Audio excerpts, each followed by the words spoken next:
चलिए अभी मैं आपको स्क्रीन शेयर करके अभी आप क्वेश्चन पूछ सकते हैं मुझे। आप अपना ऑन रखिए, ऑन कर दीजिए। हाँ सर, हाँ ठीक जी है, सर। अभी देखो आपका पहला मुझे आपने दोनों ने पीछा पूछा था पहला क्वेश्चन की साइटेशन।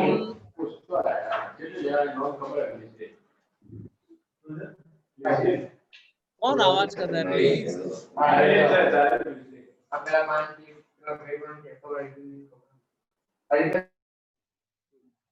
तो आप ये देख लीजिए कि पहला आपने क्वेश्चन पूछा था कि रेफरेंस में क्या, रेफरेंस में और बिब्लियोग्राफी में क्या अंतर है, या बिब्लियोग्राफी, साइटेशन, रेफरेंस, फुटनोट, ये चार में क्या अंतर है वो आपने पूछा था।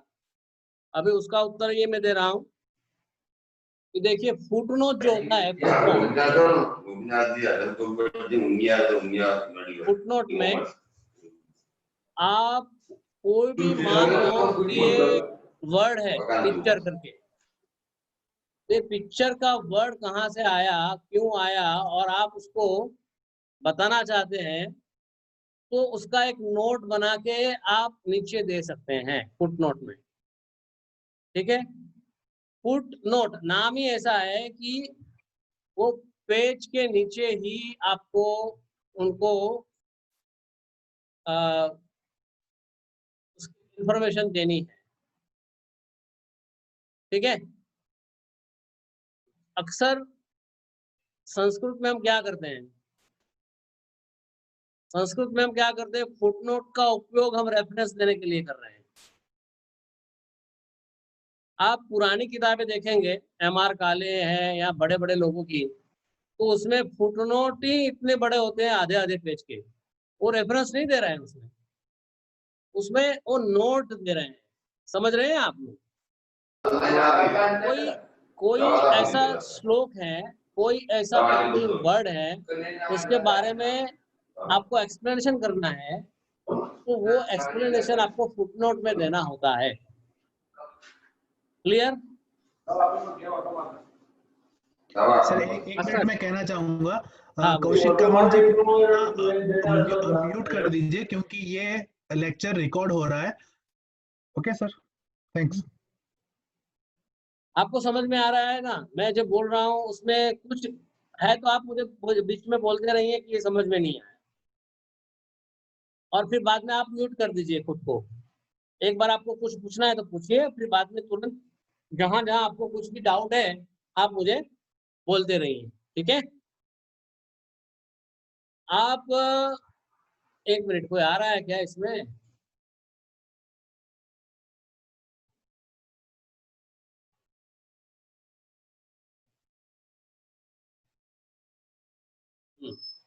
तो आप मान लो पिक्चर लिखा है, तो पिक्चर के बारे में कोई श्लोक है, तो श्लोक के बारे में आपको कुछ डिटेल उसमें आपको पूछना है तो आप उसमें पूछ सकते हैं। ठीक है, पहली बात।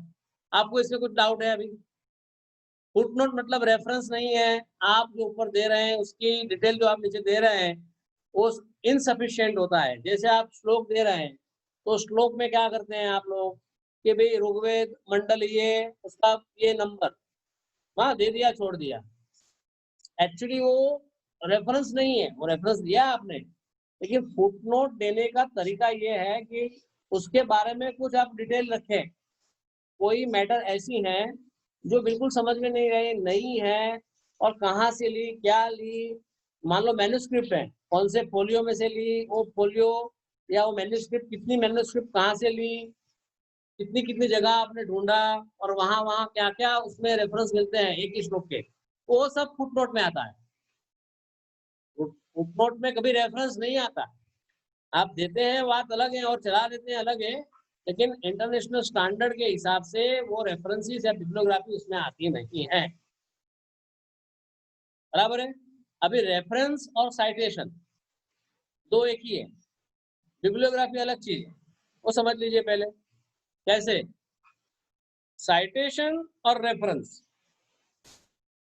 मतलब आपने कुछ रिसर्च कर रहे हैं, आप कोई आर्टिकल लिख रहे हैं, आपने कुछ टॉपिक ढूंढा है, उसमें आपके जो भी इनपुट्स हैं, आपका जो भी अनुभव है, आपको जो निचोड़ है वो आप लिख रहे हैं, तो आपका खुद का है, ठीक है। लेकिन कभी-कभी क्या होता है कि आपको आपके स्टेटमेंट से, आपका अनुभव से किसी और का काम जो है वो दिखाना पड़ता है। तो उस टाइम क्या करेंगे आप, जब दिखाएँगे आप, तो क्या होगा कि आपको उसको बताना पड़ेगा। आपके जो आर्टिकल है, आपका जो काम है, आपका जो निबंध है, तो उसमें आपको किसी का भी कोट किया है, आपको किसी का विचार लिया है, किसी का भी कोई पोर्शन लिया है और वो पोर्शन ने आपने आपके थीसिस में यूज़ किया है, तो उसको क्रेडिट देना ज़रूरी पड़ता है। तो क्रेडिट जो देना है, तो उसको ही साइटेशन बोलते हैं और उसको ही रेफरेंस बोलते हैं। आपने रिफर किया है, रेफरेंस दे रहे हैं, क्या दे रहे हैं कि हमने ये पोर्शन जो है, वो यहाँ से हमने ये लिया। अब रेफरेंस में कैसा होता है कि उसमें अलग-अलग स्टाइल होती है और जब साइट करते हैं आप, तो साइट में क्या होता है, कभी बुक भी हो सकती है, कभी आर्टिकल हो सकता है ना? कोई जर्नल में आर्टिकल पब्लिश हुआ तो वो भी हो सकता है। फिर कॉन्फ्रेंस प्रोसीडिंग्स होते हैं, जैसे बड़े-बड़े कॉन्फ्रेंस होती हैं, तो कॉन्फ्रेंस के प्रोसीडिंग्स होती हैं, उसमें से सिलेक्टेड आर्टिकल्स जो होते हैं, जर्नल पेपर प्रेजेंट होते हैं, वो सब कलेक्ट करके उसका एक बुक बनाया जाता है। उसको कॉन्फ्रेंस प्रोसीडिंग बोला जाता है। वो जो कॉन्फ्रेंस प्रोसीडिंग जो होती है, उसमें से भी आप कोई आर्टिकल ले सकते हैं, है ना? उसमें से कोई आर्टिकल ले सकते हैं। फिर आता है कोई फोटोग्राफ आपने लिया, कोई चार्ट आपने लिया, चार्ट ले सकते हैं कहीं से भी, फोटोग्राफ ले सकते हैं, डायग्राम ले सकते हैं, टेबल ले सकते हैं। जैसे सेंसेक्स या कुछ लिया आपने, तो सेंसेक्स का डेटा जो है आपको दिखाना पड़ेगा वहाँ। किसी का पेंटिंग लिया वो दिखाना पड़ेगा। चार्ट आपने खुद ने जनरेट किया है, तो उसमें कुछ रेफरेंस देने की ज़रूरत नहीं है, ठीक है? मान लो आपने बुक का कोई बुक के अंदर 10 आर्टिकल हैं, तो उसमें से कोई एक ले लिया, कोई बुक में से कोई चैप्टर ले लिया, कोई आर्टिकल ले लिया या कोई कॉन्फ्रेंस प्रोसीडिंग में से पेपर लिया। उसमें से कुछ थोड़ा-सा पोर्शन लिया होगा, आपने पूरे का पूरा तो पेपर लिया नहीं होगा। वो कौन-सा पेज से आपने उठाया है, वो रेफरेंस, वो पेज नंबर आपको देना ज़रूरी होता है, इसलिए कि जो भी आपका पेपर रीडिंग करेगा, तो उसमें साइटेशन आता है। तो साइटेशन से उसे पता चलता है कि आपने कौन से रेफरेंसेस यूज़ किए हैं। समझ रहे हैं आप? कौन से रेफरेंसेस यूज़ किए हैं, आपने कौन से पेज पे वो रेफरेंस है, तो कभी किसी को क्रॉस रेफरेंस करना है, किसी को उसको कंसल्ट करना है, तो वो वहाँ जा सकता है। अभी हमारे संस्कृत में मैंने अक्सर मैं देखा हूँ, लोग क्या करते हैं, ऋग्वेद लिख लेते हैं, यजुर्वेद लिख लेते हैं, पंचतंत्र लिख लेते हैं, बराबर है। आप लिख लेते हैं, सबको पता है कि ऋग्वेद है, लेकिन हमारे जो ट्रेडिशन है ऋग्वेद की या इसकी यजुर्वेद की या अ, उसकी, तो वो कभी पहले छपते नहीं थे, है ना? श्रुति-स्मृति से ही आए आगे। वो तो अंग्रेज जब आए, तब से ये छपना शुरू हुआ। उसके बाद हमें पता चला कि भई हाँ, इस तरह सा उसका कोडिंग हो रहा है। तो वो छपने की जो भाषा है, स्टाइल है, उसका जो कंटेंट किस तरह से दिखना चाहिए, वो सब तय हुआ। समझे आप? अभी मान लो आपने ऋग्वेद का सिर्फ दे दिया, तो ऋग्वेद दे दिया मतलब आपने क्या दिमाग में से लगाया वो। कहीं तो छपा, कहीं आप जब पढ़ते थे, तो ऋग्वेद की किताबें नहीं पढ़ी आपने? ऋग्वेद संहिता आपने कभी पढ़ी ही नहीं उसमें? आपको डायरेक्ट गुरु ने डायरेक्ट श्रुति-स्मृति के रूप में ही सिखाया आपको? नहीं सिखाया ना ऐसे? ऐसे ही सिखाया क्या? नहीं सिखाया। आपने किताब का सहारा लिया ही है। कुछ न कुछ किसी ने भी छापा होगा, कोई भी उसका संपादक होगा, एडिटर होगा, किसी ने उसको कंपाइल किया होगा और तभी वो आपके बुक के रूप में आपके सामने आया और किसी ने भी प्रकाशन उसका किया। तो आपकी एज़ अ रिसर्चर आपकी ये ज़िम्मेदारी रहती है कि जहाँ से भी आप कंसल्ट करें, ऋग्वेद मान लो 50 लोगों ने छापा है। समझो कि चौखंबा से छपा है, पार्श्व में से छपा है, उत्तराखंड से कोई उत्तरा संस्कृत संस्थान से छपा है। कहीं पे छपा है। सातवलेखकर जी की संस्था है कि अपना ये अहमदाबाद की जो संस्था है वहां से छपा है, कहीं से तो छपा है। ऋग्वेद वो किसी मनुष्य ने नहीं बनाया, लेकिन उसका संपादन तो किया है किसी ने प्रकाशन तो किया है, तो आपको देना पड़ेगा। वो जरूरी है कि आपको क्यों देना है, मैं इसलिए बता रहा हूँ। फिर उसमें आप दीजिए ना कि भाई कौन सा मंडल है, ऋग्वेद मंडल लिखिए, ईयर ऑफ प्रकाशन, ईयर ऑफ पब्लिकेशन और उसका पेजेस, वो पर्टिकुलर किताब में कौन से पेज पे है। वो अभी देखिए एक बहुत सुंदर उदाहरण आपको दे रहा हूँ। सत्यनारायण की कथा आप हम सब घर पे करते हैं, करवाते हैं, ठीक है। अभी कोई पूछेगा आपको कि सत्यनारायण की कथा कहाँ से आपने ली, तो हम बोल रहे थे रेवाखंड से। हाँ, अब रेवाखंड में देखने जाओ तो आपको मिलेगी नहीं वहां। मेरे पास रेवाखंड कितने सारे हैं, 5-6 रेवाखंड है, लेकिन कहीं पे नहीं है। तो आप कहाँ ढूंढोगे वो? आप ऑथेंटिक सोर्स कहाँ से दे पाओगे? किसी ने लिखा और हमने दे दिया, ऐसा नहीं चलता। तो इसमें हमें क्या करना चाहिए कि हम जेन्युइनली जब भी कोई मटेरियल ढूंढते हैं तो उसको बाकायदा आप लिखो कि भाई हाँ, लिखो कि भाई हाँ कहाँ से आपने लिया, कौन से पेज से लिया, किसने पब्लिश किया, place of publication, year of publication और पेजिनेशन, इतना आपका साइटेशन में आता है, रेफरेंस इसमें आता है। ठीक है, इतना तो क्लियर हो गया? कोई दिक्कत हो तो बताइए। यस साइटेशन सर, और इतना रेफरेंस क्लियर। किसे, हाँ क्लियर चाहिए? यस सर, क्लियर हो गया एकदम। बिल्कुल क्लियर हाँ जी। सर, अब ये सीखना है कि एग्जैक्टली वो बताता हूँ, रेफरेंस पहले क्लियर करो, देते कैसे। दिमाग में पहले क्लियर करो कि फुटनोट क्यों किसे कहते हैं, उसकी क्या अहमियत है, जरूरत क्या है।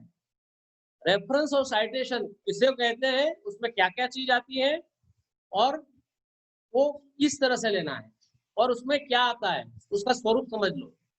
अब आता है bibliography. Yes sir. Okay, bibliography में कैसा आता है? बिब्लियोग्राफी में देखो, बिब्लियोग्राफी एक टर्म बहुत ब्रॉडर टर्म है। जैसे साइटेशन उसमें आया, रेफरेंसेस मतलब आपने जो भी साइटेशन और रेफरेंसेस आपके थीसिस के लिए यूज किया है ना, कहीं ना कहीं आपको उसका कोट किया है, आपने एक्चुअल यूज किया है, आपने दिखाया है कि यहाँ से हमने लिया है, वो बिब्लियोग्राफी में आता है। उसके अलावा आपने जो ऐसी किताबें हैं जो आपने आपके थीसिस में ली नहीं है, दिखाई नहीं है, लेकिन आपने कंसल्ट किया है, आपने उसको पढ़ा है, तो वो भी उसमें आता है। आप देखते हैं ना संदर्भ ग्रंथ, मतलब क्या? आप ये भी पढ़िए, समझे, लेकिन उसको हमने इसको इंक्लूड नहीं किया है। दो चीज हुई। तीसरी चीज है कि आप फर्दर रीडिंग, आप उसको एक नया टाइटल दे सकते हैं नीचे बिब्लियोग्राफी में। तो जो ये आपका टॉपिक है उसको आगे बढ़ाना चाहते हैं, क्योंकि क्या होता है कि आपने 3 साल से रिसर्च कर रहे हैं, 3 साल में जो भी आपने इकट्ठा किया, रिसर्च खत्म ही नहीं हो रहा है क्योंकि नया नया आता रहता है, तो कहीं तो आपको उसको स्टॉप करना पड़ेगा। तो जब आप स्टॉप करेंगे तो आप लिमिटेशन में, जब आपके थीसिस में लिखते हैं कि ये लिमिटेशन है हमारा कि यहाँ तक, ये ईयर तक हमने लिया है और ये ईयर तक का जो भी रिसर्च है, जो भी हमें मटेरियल मिला वो हम इसमें इंक्लूड कर रहे हैं, ठीक है। उसके बाद मान लो आपका प्रोसेस शुरू हो गया बाइंडिंग का, ये उस टाइम या फिर उसके पहले आपको क्लिक हो गया कि भाई यार इतने 5-6 आर्टिकल, ये 10 बुक हैं, वो भी बहुत काम की चीज है, वो हमसे छूट गई, इसमें लिया नहीं जा रहा है। अभी तो सब प्रारूप हो गया है, प्रूफ भी हो गया और सब हो गया। अब क्या करें? तब वो बिब्लियोग्राफी में हम डाल सकते हैं कि भाई फर्दर रीडिंग के लिए ये किताबें भी आपको पढ़नी चाहिए आगे के लिए। तो बिब्लियोग्राफी एक शॉर्ट टर्म नहीं है, ये ब्रॉडर टर्म है, उसमें काफी चीजें आती हैं। जैसे कि पहली चीज कि आपने साइटेशन रेफरेंस जो भी आपके थीसिस में यूज किया है वो आएगा। दूसरा आएगा आपने कंसल्ट किया है लेकिन आपने उसका यूज नहीं किया है आपके थीसिस में, लेकिन आपने उसका नॉलेज का उपयोग किया है। तीसरी चीज, आपने कोई वेबसाइट्स वगैरह ली हो, फोटोग्राफ लिए हो, कुछ भी कंसल्ट किया हो। और चौथी, आपकी थीसिस के आपके सब्जेक्ट में कोई फर्दर रीडिंग के लिए कोई आपके पास मटेरियल है, वो सब बिब्लियोग्राफी में आ जाता है। क्लियर? अभी बिब्लियोग्राफी, साइटेशन, रेफरेंस और फुटनोट, ये 4 चीजें आपकी क्लियर हो गई हो तो आगे बढ़े हम। हाँ ठीक सर, है? क्लियर થઈ ગયું। ओके, अभी देखिए इसमें हम जाते हैं। अब ये वर्ड फाइल है, ठीक है? अब पहले तो मैं आपको फॉर्मेटिंग बता देता हूँ कि आपका फॉर्मेटिंग जब करते हैं, मान लो ये मैंने कितने 27 पेजेस हैं, मैंने आपके लिए वर्ड तैयार किया है 27 पेजेस का, ठीक है? अभी आप सोचते हैं कि इसमें कैसे एडिटिंग वगैरह सब आता है ना इसमें आपको? देखिए मैं बता देता हूँ, शॉर्ट में बताऊंगा, ज्यादा ये नहीं, फिर हम रेफरेंस में जाएंगे, ठीक है? अभी देखिए कि आपको ये जो चैप्टर से लेके 27 पेज है, आपका एक चैप्टर ऐसे समझ लो, चैप्टर 1, 2, 3 सब लिया है मैंने इसमें, लेकिन ये चैप्टर है। अभी इसमें आपको क्या करना है, देखिए ये जो है ये सेक्शन है। आप देखिए पेज नंबर, इसमें पेज नंबर जब डालेंगे, इंसर्ट पेज नंबर, ठीक है? आप टॉप पेज जो है, टॉप पेज में आप यहाँ ये मैंने सिलेक्ट किया, देख रहे हैं ना आप? दिख रहा है ना? प्लेन नंबर 3 पेज नंबर, मैं क्लिक करता हूँ, यहाँ आ गया, यहाँ हेडर है, ठीक है? हेडर में मैंने अभी पेज डाला आपको दिखाने के लिए जानबूझ के। अभी मैं क्या कर रहा हूँ, इंसर्ट में जाऊंगा,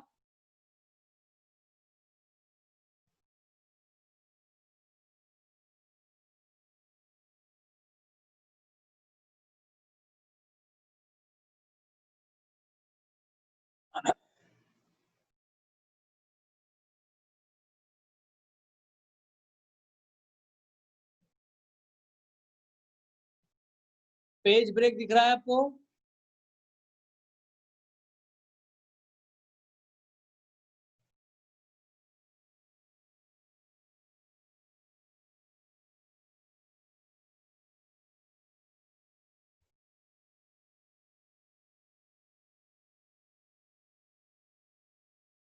ये ब्रेक दिख रहा है, ब्रेक कर्सर मेरा दिख रहा है आपको? ब्रेक्स में दिख रहा है ना? हाँ सर, यहाँ દેખાય છે। हाँ, अभी इस पे क्लिक करेंगे, क्लिक करने के बाद यहाँ आएंगे हम नेक्स्ट पेज पे। नेक्स्ट पेज पे क्या लिखा है यहाँ? सेक्शन ब्रेक, समझ रहे हैं? सेक्शन ब्रेक लिखा है, वहां हम नेक्स्ट पेज करेंगे। देखिए नेक्स्ट पेज, तो क्या हुआ, हमने जहां कर्सर रखा उससे ऊपर एक दूसरा पेज आ गया, ठीक है ना? आ गया कि नहीं? अभी यहाँ देखिए, यहाँ जो पेज है, अभी यहाँ हेडर में क्या लिखा है? अभी सेक्शन 1, समझ रहे हैं? यहाँ हेडर में सेक्शन हाँ 1 सर। लिखा है, ठीक है? समझ में आ रहा है ना भाई? हाँ यस सर, समझ में आ रहा है। हाँ हाँ सर, हाँ। ओके, अभी देखिए हम नीचे जा रहे हैं, ये फुटर में भी सेक्शन 1 आया।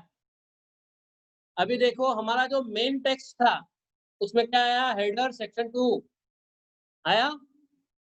मतलब क्या हुआ कि आपका एक ही डॉक्यूमेंट में 2 सेक्शन हो गए हैं। तो आप यहाँ आपका जो मेन कंटेंट है उसमें कुछ चेंज करते हैं तो वो सेक्शन 1 में इफेक्ट नहीं मिलेगी उसकी। ये बिल्कुल एक टेक्निकल छोटी बात है, लेकिन ये इसलिए है कि आप जब मान लो अभी आपको दूसरा क्या करना है, देखिए अभी देखिए ये चैप्टर 1 है,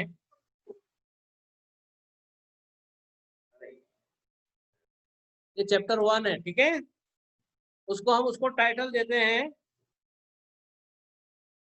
my thesis on Sanskrit subject, ठीक है?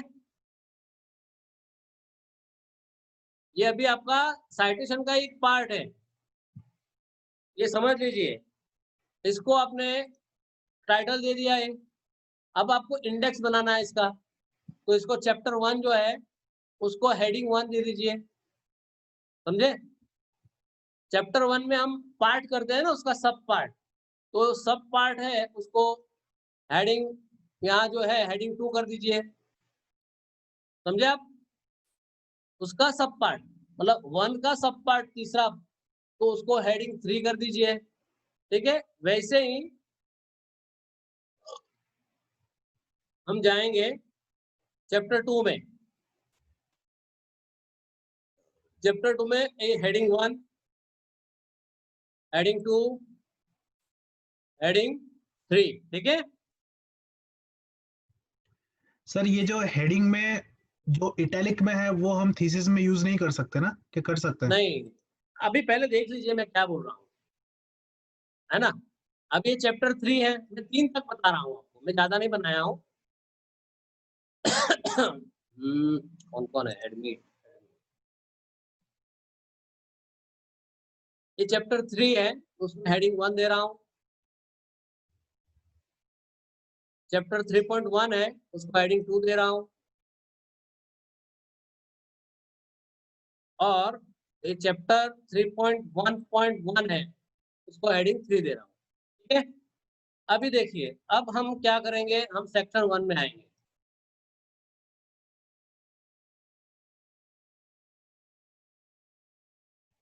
सेक्शन 1 कहाँ गया हमारा? चला गया क्या? कहाँ गया? वापिस करना पड़ेगा।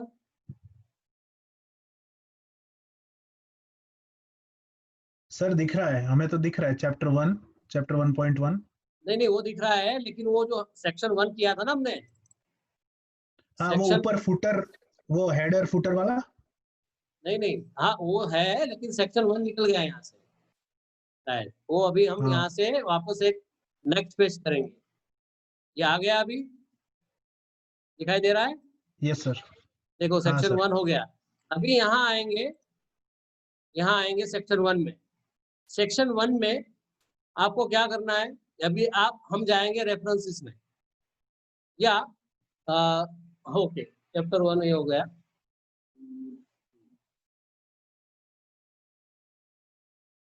अभी टेबल ऑफ कंटेंट, इस पे क्लिक करेंगे ना,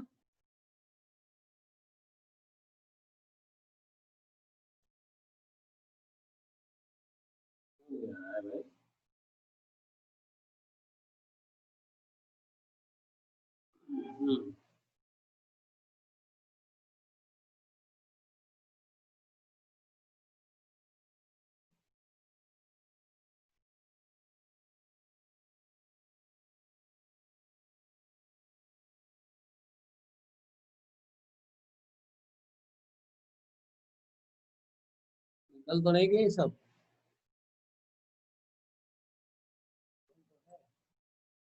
अभी रेफरेंस में आए हम, अभी टेबल ऑफ कंटेंट पे क्लिक किया, यहाँ ऑप्शन दिए हैं 2-3, हम पहला ऑप्शन ले लेते हैं। क्लिक करेंगे, हमारा टेबल ऑफ कंटेंट बिल्कुल तैयार हो जाएगा। समझ में आया? टेबल ऑफ कंटेंट जो आप बनाते हैं, वो बनाने में इतना इजी है, ठीक है? ये आपका टेबल ऑफ कंटेंट बन गया। फिर आपको कहीं फिगर लगानी है, तो फिगर को फिगर कर देना है, वो भी मैं आगे बताऊंगा। लेकिन अभी हम ये पार्ट सीख गए टेबल ऑफ कंटेंट का, ओके? इसमें से ऐड टेक्स्ट कर सकते हैं, लेवल 1 2 3 हमने जो सिलेक्ट किया है ना, पार्ट 1 चैप्टर 1.1 ऐसे यहाँ से हम वो सिलेक्ट कर सकते हैं। और फिर ये टेबल ऑफ कंटेंट क्लिक करेंगे, उसमें से आप यहाँ से आप ले लेंगे कोई भी, तो इस तरह से आपका टेबल, और आप यहाँ चैप्टर के सामने नाम भी लिखेंगे ना, तो वो नाम भी यहाँ जाएंगे। और आपके चैप्टर में कहीं पे भी आप चेंज करेंगे, तो उसको अपडेट टेबल करने से वो अपडेट हो जाता है। बहुत ईजी है, समझ गए आप? अभी हम जाएंगे इंसर्ट फुटनोट में।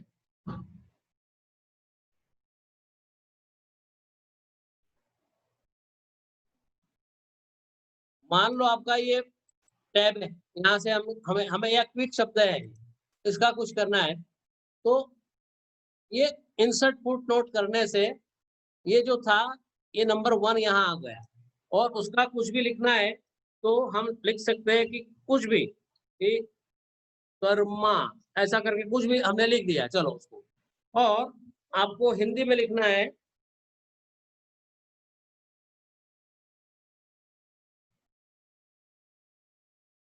तो हिंदी में भी लिख सकते हैं, ठीक है।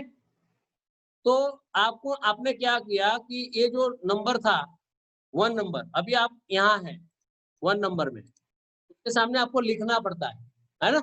हर एक फुटनोट में। अब आपको यहाँ से शो नोट और नेक्स्ट फुटनोट, तो आपको यहाँ से देखना पड़ेगा next, next, next, show notes, तो कहाँ पे है? तो ये शो नोट्स यहाँ करोगे तो 1 नंबर यहाँ आ गया, देखिए कर्मा लिखा हुआ है, आता है? तो वो ऑटोमेटिक आ जाता है यहाँ। लेकिन ये कब आता है?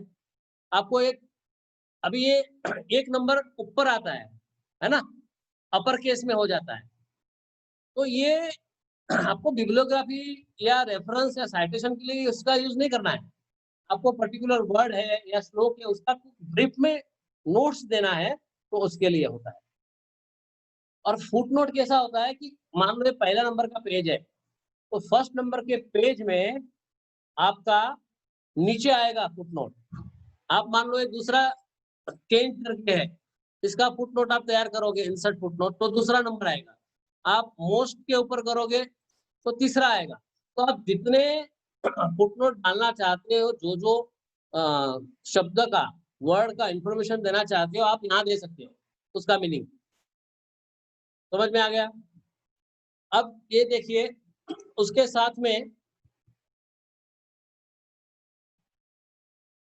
एक मिनट,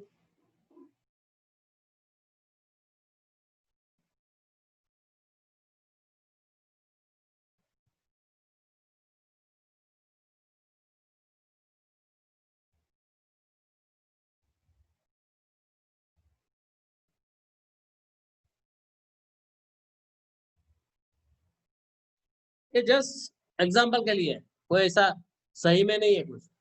अभी आपने ये डाल दिए, अभी यहाँ फुटनोट, नेक्स्ट फुटनोट पे आप क्लिक करोगे, बाजू में एरो है, नेक्स्ट फुटनोट, प्रीवियस फुटनोट।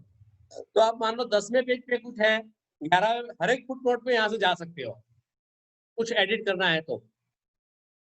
अभी देखो एंड नोट लिखा है। एंड नोट मतलब क्या बताए?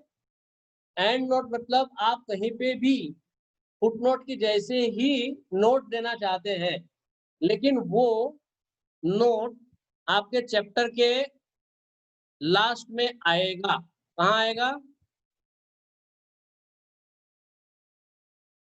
समझ में आया? चैप्टर के लास्ट में आएगा। हाँ, यहाँ कितने पेज है? 28 पेज है, बराबर है? अभी देख रहे हैं ना 28 पेज।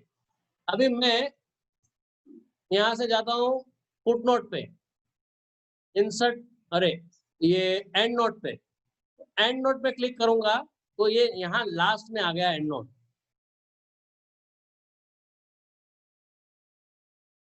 अभी देखो इंसर्ट एंड नोट है, आया? अभी इंसर्ट, मान लो मैं यहाँ डायरेक्ट पे क्लिक करता हूँ, डायरेक्टली लिखा है ना, उसके पर कर्सर रखा हूँ और मुझे उसको एंड नोट देना है, तो इंसर्ट एंड नोट करना है मुझे। इंसर्ट एंड नोट करने से क्या होगा? देखो कौन से पेज पे आया मैं? 28 पे, 28 ऑफ 28 आया नीचे लेफ्ट साइड में, देखिए। हाँ, एकदम लास्ट पेज में। हाँ, तो एंड नोट क्या होता है कि आपका चैप्टर के एंड में जितने भी नोट देना चाहते हैं वैसे यहाँ आ जाएंगे। क्लियर? अभी किस तरह से करना है, तो ये वायबल नहीं है रेफरेंस के लिए, मैं तो सही बोल रहा हूँ। फिर आपको जो अच्छा लगे वो कर सकते हैं। तो सर डिफरेंस हम कैसे करेंगे, डिफरेंशिएट के किसको फुटनोट के हिसाब से रखना है और किसको एंड नोट के हिसाब से रखना है, निर्णय कैसे लेंगे? वो आपके पर, आपको पॉलिसी बनानी पड़ती है रिसर्चर को, ठीक है। कुछ ऐसे नोट्स होती हैं कि जो एंड में आ जाती है, जो ये चैप्टर के जो पेज है, वो पेज के नीचे आप देंगे तो रीडर को या जो भी आपका जज है, किसी को भी वो बहुत इजी हो जाता है वो पर्टिकुलर पेज पे। लेकिन पूरा एक चैप्टर का समग्र कुछ नोट देना है, समरी देना है, तो एंड नोट में आएगा, उसको आप एंड नोट में दे सकते हैं। आया समझ में? हाँ राइट सर, समझ में आ गया। अभी ये हमारा कंटेंट वाला मैंने दिखाया आपको। फिर फुट अपना दिखाया दूसरा, इंसर्ट फुटनोट दिखाया, इंसर्ट एंड नोट दिखाया। अभी इसमें कुछ डाउट है तो बताइए, फिर हम आगे जाते हैं। अभी जो बहुत आपका जो क्रुशियल क्वेश्चन था कि भाई रेफरेंसेस कैसे दिए जाएं, वो पोर्शन पे हम आ रहे हैं।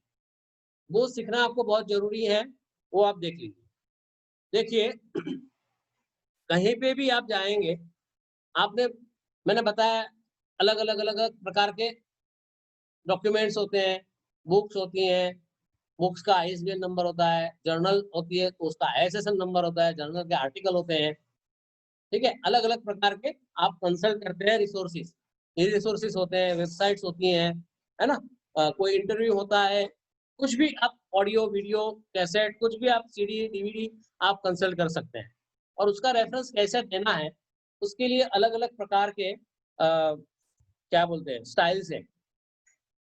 रिसर्च में ऐसा कहीं पे भी ऐसा नहीं लिखा है कि आप लोग एक ही स्टाइल यूज़ करें। कि भाई एमएलए है, एपीआई है, कि ये है, वो है। लेकिन हमारा जो यूनिवर्सिटी का रूल्स एंड रेगुलेशंस है, वो एक बार देख लीजिए कि वो कोई स्टाइल माँगता है कि पर्टिकुलर यही स्टाइल में चाहिए, एमएलए में चाहिए कि एपीआई में चाहिए, तो ये पहले देख लीजिए। दूसरा, उसमें मान लो लिखा है कि आपको 2 स्पेस छोड़ना है, 1.5 सेंटीमीटर छोड़ना है कि 2 सेंटीमीटर छोड़ना है, वो देख लीजिए। लेफ्ट साइड का गटर कितना रखना है, राइट साइड का कितना रखना है, अपर और लेफ्ट, चारों 4 साइड में कितनी स्पेस रखनी है, जब आप प्रिंट करोगे, क्योंकि लेफ्ट साइड में बाइंडिंग करते हैं, तो बाइंडिंग में कुछ चला जाता है, इसलिए 1.5 या 2 कभी-कभी लोग स्पेस रखते हैं, जिससे बाइंडिंग में जो पोर्शन चला जाए, उसके बाद का जो टेक्स्ट है, वो खोलने से बहुत आसानी से वो पढ़ा जाए। उसका मकसद ये होता है हमेशा, समझे आप? अभी साइटेशन का कैसा होता है कि आपने कोई कंसल्ट किया, आपने आपको पहले तो कोई भी किताब, कुछ भी ई-रिसोर्सेज़ या रिसोर्सेज़ जब आप उसको कंसल्ट करते हैं, उसको पढ़ते हैं, उसमें से आपको लगता है कि कुछ मिला है, तो आप वो पोर्शन तो ले ही लेते हैं, साथ-साथ में उसकी बिब्लियोग्राफिकल डिटेल्स आपको लेनी चाहिए। मैंने अक्सर देखा है बहुत सारे बच्चे मेरे पास आते हैं, बोलते हैं कि सर अभी मैं ये कहाँ से लाऊँ? ये बुक का डिटेल नहीं मिल रहा है, ये ऑथर का डिटेल नहीं मिल रहा है, कहाँ से पब्लिश हुआ, ये हुआ, वो हुआ। तो हमेशा ये याद रखो कि जब भी आप कोई भी रिसोर्सेज़ कंसल्ट करते हैं, उस टाइम में आपको वो किताब या वो रिसोर्सेज़ का पूरी डिटेल बिब्लियोग्राफिकल डिटेल आपको लिख लेनी चाहिए। अभी माइक्रोसॉफ्ट ने इतना ईज़ी बना दिया है कि आपको कौन-सी स्टाइल यूज़ करना है, क्या यूज़ करना है, किस तरह से कि उसको कोई टेंशन ही नहीं है। मैं आपको एक-एक स्टाइल 2-3 स्टाइल है वो आपको अ, बता देता हूँ, किस तरह से करनी होती है। तो इससे आपका इतना ईज़ी हो जाएगा काम कि आपको लगेगा कि यार ये पहले क्यों नहीं पता चला हमें, इतना ईज़ी है। लेकिन एक बात है कि आपको डिटेल जो है रिसोर्सेज़ की वो आपके पास रखनी पड़ेगी। उसके बगैर ये काम बहुत ईज़ी नहीं है, हैं? अभी देखिए हम जाते हैं तो पहले तो मैनेज देखिए यहाँ इंसर्ट साइटेशन है, ठीक है? और यहाँ है मैनेज सोर्सेज़, ठीक है? फिर है स्टाइल, इसमें देखिए बहुत सारी स्टाइल होती है। ये इतनी तो दिखा दे रहे हैं, आपको और भी है, कितनी है वो बताता हूँ मैं आपको। और यहाँ है बिब्लियोग्राफी, ये पर्टिकुलर साइटेशन एंड बिब्लियोग्राफी का जो ये टैब है ना, ये आपके लिए बहुत ही इम्पोर्टेंट, बहुत ही ज़रूरी है। पहले तो हम जाएँगे मैनेज सोर्सेज़ में, बिल्कुल ध्यान में आ रहा है क्या कर रहा हूँ मैं? मैनेज सोर्सेज़ में जा रहे हैं, ठीक है? यहाँ क्लिक करने से एक पॉपअप विंडो खुल जाएगा, इसमें आएगा सोर्स मैनेजर। सोर्स मैनेजर में आपने कुछ सोर्सेज़ डाले, अभी मैंने कुछ डाले नहीं है यहाँ, सर्च कर सकते हैं यहाँ से और सर्च के ऑप्शन में भी एक टैग, टाइटल, ईयर उसके हिसाब से आप सर्च कर सकते हैं। अब यहाँ से देखिए source available in master list, यह मास्टर लिस्ट है और यहाँ से आप करंट लिस्ट में मतलब आप मास्टर लिस्ट मतलब वर्ड के मास्टर फाइल में वो रहेगा। फिर आपने मान लो चैप्टर 1 लिया है, चैप्टर 2 लिया है, तो जब चैप्टर 2 में जाएंगे, वर्ड खोलेंगे, फिर यहाँ से मास्टर करंट लिस्ट में ले लेना है। जो रेफरेंसेस आपको चैप्टर 2 में या चैप्टर 3 में चाहिए, मान लो आपने अलग अलग बनाए हैं तो इस तरह से कर सकते हैं। आपने एक ही वर्ड फाइल बनाई है तो उसमें तो कोई सवाल ही नहीं है, मास्टर फाइल में से सब ले सकते हैं आप, सब यहाँ से। अभी देखिए यहाँ न्यू है, यहाँ देखो कॉपी डिलीट एडिट ये कुछ भी एक्टिव नहीं है क्योंकि हमारे पास कोई सोर्स है नहीं। हमें क्या करना है, हमें पहले आपके पास जितने भी रिसोर्सेज का डेटा है वो पहले यहाँ डाल देना है। क्लियर? पहली बात क्लियर हो गई।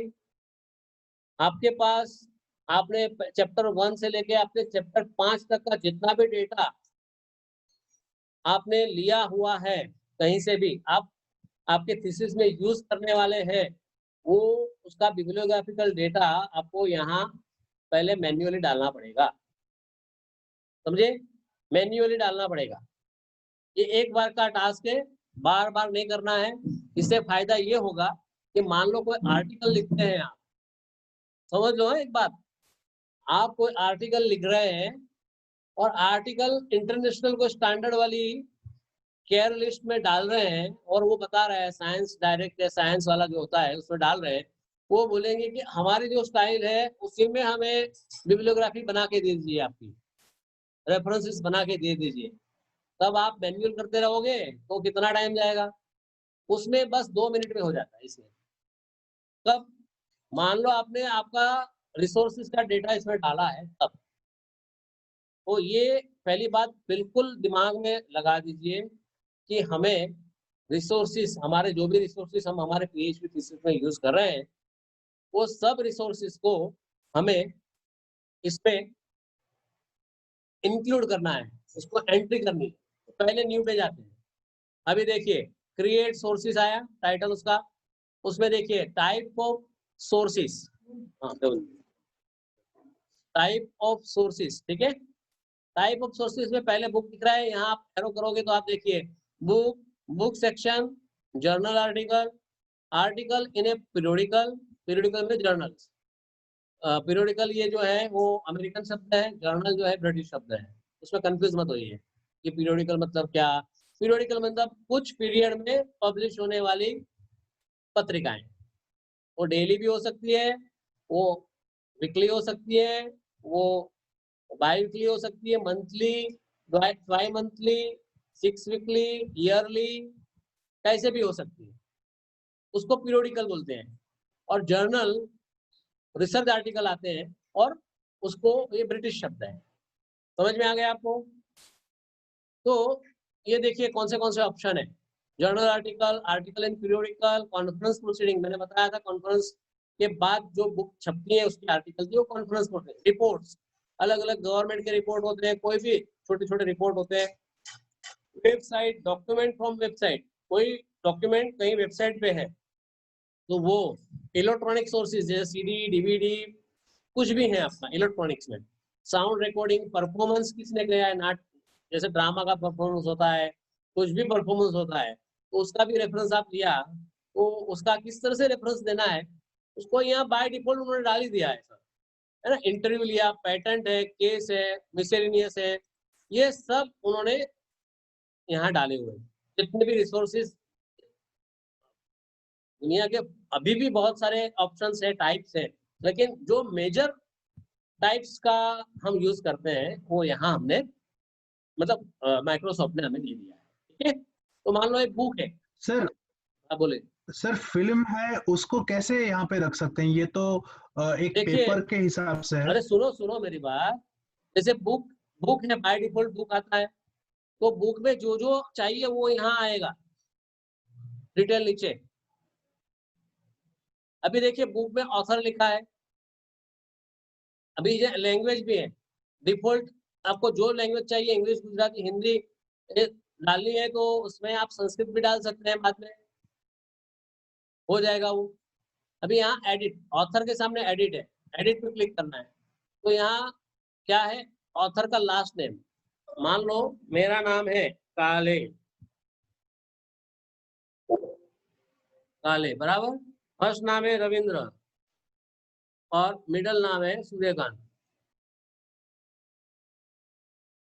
ये मैं हिंदी में डाल रहा हूँ, आप इसको इंग्लिश में भी डाल सकते हैं। हाँ, अभी ऐड कर दिया तो यहाँ आ गया नीचे। मान लो दूसरा ऑथर है, वो मैं इसको एंड्रयू, अरे इंग्लिश में डालूं नहीं चलेगा। ओके, अभी इसको ओके कर देता हूँ, एक ही ऑथर है। तो यहाँ बुक है, बुक की पहली एंट्री कर रहा हूँ, उसमें हमेशा काले रविंद्र सूर्यकांत इस तरह से आ गया। कॉर्पोरेट ऑथर मतलब इंडिविजुअल ऑथर नहीं, कोई संस्था है वो प्रकाशित कर रही है और उसमें ऑथर एडिटर कुछ नहीं है, तो कॉर्पोरेट ऑथर में जाए, समझे। तो मान लो कॉर्पोरेट क्लिक करते हैं तो ऑथर निकल जाएगा, तो काले रविंद्र यहाँ आ जाएगा, समझे आप। टाइटल, तो टाइटल में हम लिख रहे हैं कि भाई open access resources in Sanskrit, ठीक है। अभी ईयर है 2020, सिटी है वेरावल, पब्लिशर है SSSU, चलो ठीक है। अब इतना हो गया। अब यहाँ देखो शो ऑल बिब्लियोग्राफिकल फील्ड्स, यहाँ आपको क्लिक करना है। अब यहाँ दिखाएगा आपको, यहाँ रेड मार्क इसका रिकमेंडेड फील्ड्स, मतलब इसको कंपलसरी आपको फिल करना है, ठीक है। फिर इसमें मान लो वॉल्यूम है तो उसका एडिटर, कुछ भी ट्रांसलेटर, ये सब आ जाएगा, कमेंट्स आपके पास डिटेल है सब तो यहाँ डाल सकते हैं, लेकिन बेसिक डिटेल तो आपको इतने यहाँ डालनी है। कोई जर्नल आर्टिकल है तो उसको वॉल्यूम आएगा, उसका नंबर आएगा, ये सब आएगा, ठीक है ना, वो बाद में बताता हूँ मैं। अभी ये हो गया आपका, इसमें ओके कर देते हैं तो ये आपका सेव हो गया, यहाँ आ गया, देखो ये सब एक्टिवेट हो गया, हो गया। अब ये हम न्यू करते हैं दूसरा, अब हम जाते हैं बुक सेक्शन में। तो बुक सेक्शन में हम एंट्री करते हैं पंड्या चंद्र सर कुमार। एक बात पूछनी है। हाँ, सर आपने जो अभी लिखा उसमें नीचे वो लिखा आ रहा है प्रीव्यू एपीए, उसमें साइटेशन और बिब्लियोग्राफी दोनों है, तो वो वो बाय साइटेशन को डिफॉल्ट जाते हैं, उसी वो मैं हाँ बताता हूँ, मतलब पहले आप एक बार कंटेंट कैसे क्रिएट करते हो देख लीजिए। वो इतना अंदर जाओगे तो एकदम आप कंफ्यूज हो जाओगे। पहले मैं जो एक बार स्टेप बाय स्टेप बता रहा हूँ ना, अभी देखो कितना मिनट बाकी होने पता है, लेकिन हम वापस ज्वाइंट हो जाएंगे, ठीक है। अभी कोई आया नहीं है मेरे पास, लेकिन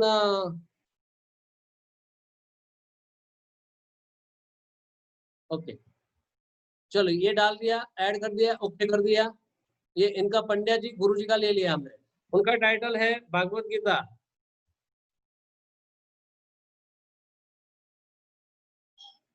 गीता में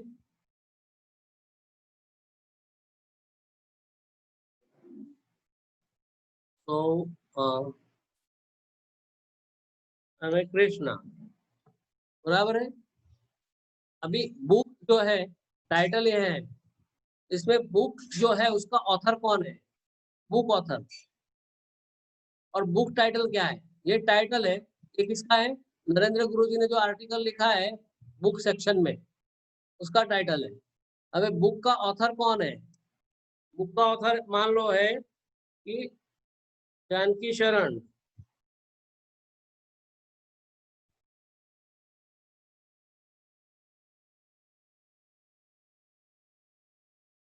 इसमें डॉक्टर प्रोफेसर ये सब नहीं लगता है। बुक का टाइटल क्या है भाई, भागवत गीता।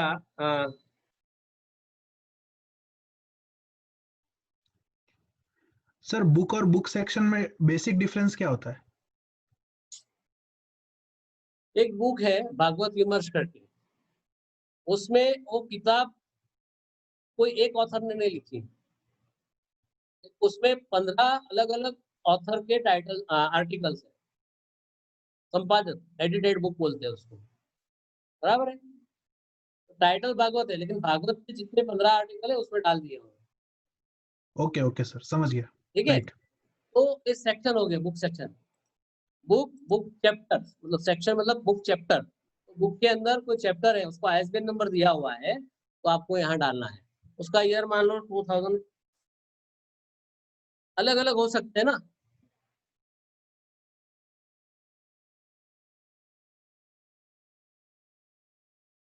पेजेस अभी देखिए, बुक चैप्टर आया, पेजेस आया, तो उसका पेजेस नंबर क्या है, 50 से लेके 53, 3 पेजेस है, 4 पेजेस। सिटी क्या है, क्योंकि भाई वेरावल है। पब्लिशर कौन है, एसएसएसयू।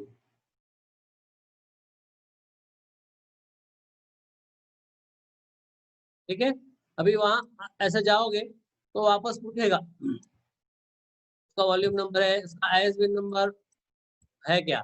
देखिए स्टैंडर्ड नंबर पे क्लिक करोगे तो नीचे लिखा आएगा example ISBN number, ISSN number, तो आपके पास है तो आप उसको डाल दीजिए 1 2 3 4 5 6 7 8 9 10 11 हो गया, 1 2 9 10 11 12 ये उसका 13 नंबर का आता है आईएसबीएन नंबर। ठीक है, तो हम ओके कर देते हैं। ये दो दो हो गया। अभी न्यू जर्नल आर्टिकल, अभी और दिखाऊं कि चलेगा ऐसा दो में। सर ये स्टैंडर्ड नंबर आईएसबीएन नंबर ही होता है या उससे अलग होता है? आईएसबीएन मतलब इंटरनेशनल स्टैंडर्ड बुक नंबर। जो किताब होती है ना, वो एडिटेड हो हाँ। या सिंगल ऑथर हो या 3 ऑथर हो या 2 ऑथर हो, उसको आईएसबीएन नंबर दिया जाता है। और जो जर्नल होती ओके। है उसको ISSN number, international standard serial number, ऐसा बोला जाता है। Serial okay. मतलब जो जर्नल है, पीरियोडिकल्स है, वो उसका नंबर अलग होता है। उसके 4 2 8 डिजिट होते हैं और बुक का 13 डिजिट होते हैं। पहले 10 डिजिट होते थे आईएसबीएन के, अभी 2009 के बाद या 2008 के बाद 13 डिजिट हो गए, क्योंकि बुक नंबर जो होता है आईएसबीएन नंबर वो यूनिक नंबर होते हैं पूरे वर्ल्ड में। और उसकी एक इंटरनेशनल एजेंसी होती है आईएसबीएन, उसका एक इंडियन चैप्टर होता है, वो जो राजा राम मोहन राय कलकत्ता है वहां से असाइन होता है। आपकी भी किताब है कोई, तो वो भी फ्री में आपको आईएसबीएन नंबर असाइन करती है। उसके लिए आपको अलग से मैं बताऊंगा, जिसको इंटरेस्ट होगा उसको। ठीक है, तो अभी मैंने 2 डाल दिया है, अभी जर्नल आर्टिकल वगैरह डालने की जरूरत है तो मैं वो भी डाल के बता देता हूँ। बोलिए, जरूरत है?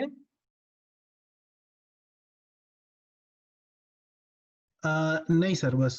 ओके, तो ठीक है, अभी यहाँ से मैं कैंसिल कर देता हूँ और यहाँ से हम हम्म। क्लोज कर देते हैं। ठीक है, अभी मान लो ये सर चैप्टर इसमें 1। इसमें ये जानना है सर, हाँ वो जो साइटेशन और बिब्लियोग्राफी लिखा था, हाँ, उसी को हमें कट करके वहां पे नीचे लगाना है क्या? मतलब कि कोई भी पेज के नीचे साइटेशन जो लिखना होता है और हम्म। लास्ट में जो बिब्लियोग्राफी लिखनी हाँ होती है। बताते हैं। अभी देखिए, ये आपने हमने 2 बना लिए।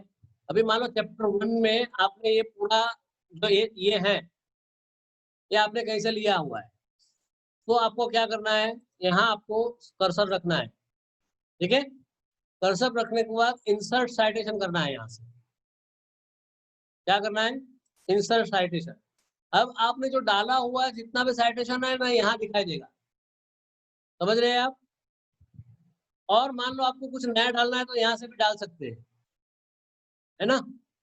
ये रहा, तो आपने मान लो मेरा मेरा ये आर्टिकल मैंने जो डाला है वो यहाँ ले लिया, तो ये आ गया यहाँ। अभी देखो, यहाँ से क्लिक करेंगे तो एडिट साइटेशन, यहाँ से आप एडिट कर पाओगे और कितने पेजेस है उसके, तो यहाँ डाल सकते हैं आप। और आपने टाइटल के हिसाब से डालना है, ओके करोगे तो यहाँ टाइटल के हिसाब से आ सकता है। एडिट सोर्स करेंगे तो इसमें आपको कुछ और एडिशनल इंफॉर्मेशन डालनी है उस टाइम, तो यहाँ से डाल सकते हैं। यहाँ से क्लिक करके आप convert citation to static text वो भी कर सकते हैं। Edit citation, edit source, edit citation करके आप उसको ऑथर के हिसाब से डाल सकते हैं, ईयर के हिसाब से। ओके, तो आपको यहाँ से ऐसे दिखाएगा। आपने ये सब निकाल दिए, ओके कर दिया, तो आपको यहाँ इस तरह से आएगा। ठीक है, अभी मेन चीज क्या है वो दिखा देता हूँ। देखिए एपीआई, चिकागो, ये सब साइटेशन है ना, है ना। अभी ये देखिए आप एपीआई में है, अभी चिकागो में जाता हूँ, शिकागो मतलब बदल गया, डिफरेंस पता चल रहा है? देखो मैं एपीआई में आया तो क्या हुआ, यहाँ कॉमा है, और शिकागो में जाता हूँ तो कॉमा निकल गया। फिर एमएलए में जाते हैं, एमएलए है ना, एमएलए में जाते हैं तो देखो सिर्फ इतना ही आएगा, और इसमें क्लिक करेंगे, साइटेशन में जाएंगे, टाइटल भी रखना चाहते हैं तो यहाँ टाइटल आ जाता है।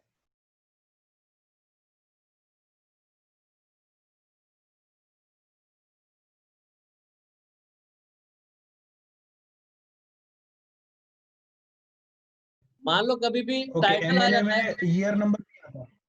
हाँ इसमें निकल गया एमएलए में, एमएलए में हाँ, निकल गया है ना।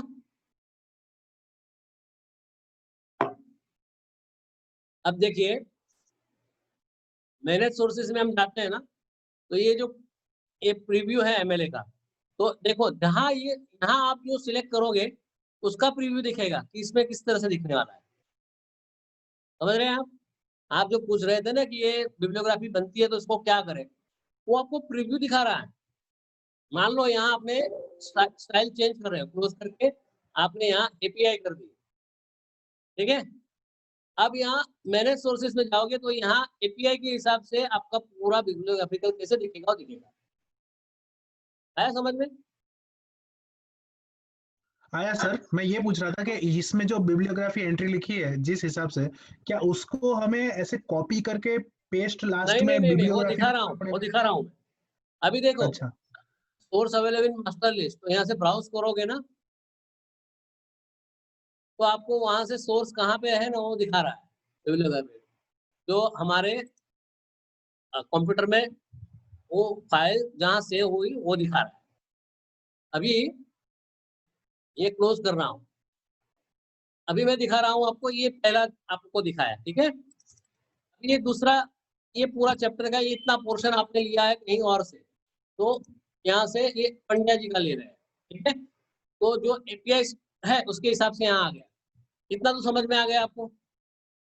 चलिए अभी मैं, हमने और कुछ ज्यादा लिया नहीं है, अभी मैं यहाँ आ जाता हूँ। अभी यहाँ देखो बिब्लियोग्राफी है, तो आपको जो मान लो यहाँ रेफरेंस लिखना है तो यहाँ रेफरेंस लिख दीजिए।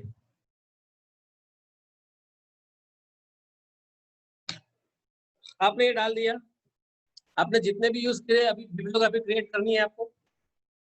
यहाँ आइए, आपको यहाँ स्टाइल जो है ना, बिब्लियोग्राफी स्टाइल है, वर्क साइटेड है, तो वो भी आपको ये स्टाइल जो है दोनों में से जो लेनी है वो ले सकते हैं।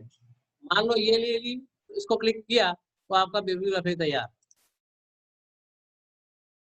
कितना इजी है, 50 पेज का आपका डॉक्यूमेंट है, हर जगह पे आपने डाल दिया बिब्लियोग्राफी, सिर्फ एक क्लिक करोगे आपको बिब्लियोग्राफी तैयार। और जो भी मान लो आपकी ये एपीआई स्टाइल है, आप इसको शिकागो स्टाइल में कन्वर्ट करना चाहते हैं तो ये शिकागो स्टाइल में तैयार हो गया। आप इसको एमएलए स्टाइल में चाहते हैं, वो एमएलए स्टाइल में तैयार हो गया। देखो आपको कुछ करना ही नहीं है इसमें, कोई टेंशन सही लेना है नहीं सर, है। सब समझ में आ गया। कोई है टेंशन बोलो? नहीं है सर। बहुत इजी है ये। अभी देखिए आपने कोई मान लो टेबल या कुछ डाला है तो ये यहाँ से इंसर्ट टेबल और फिगर कर सकते हैं आप, और उसको कैप्शन भी दे सकते हैं, और उसका जैसे कंटेंट पेज बनाया ना ऐसे फिगर का टेबल भी बना सकते हैं। वो बाद में देखेंगे, पहले तो इसका जो भी आपको प्रॉब्लम है वो हम उसको सॉल्व कर देते हैं।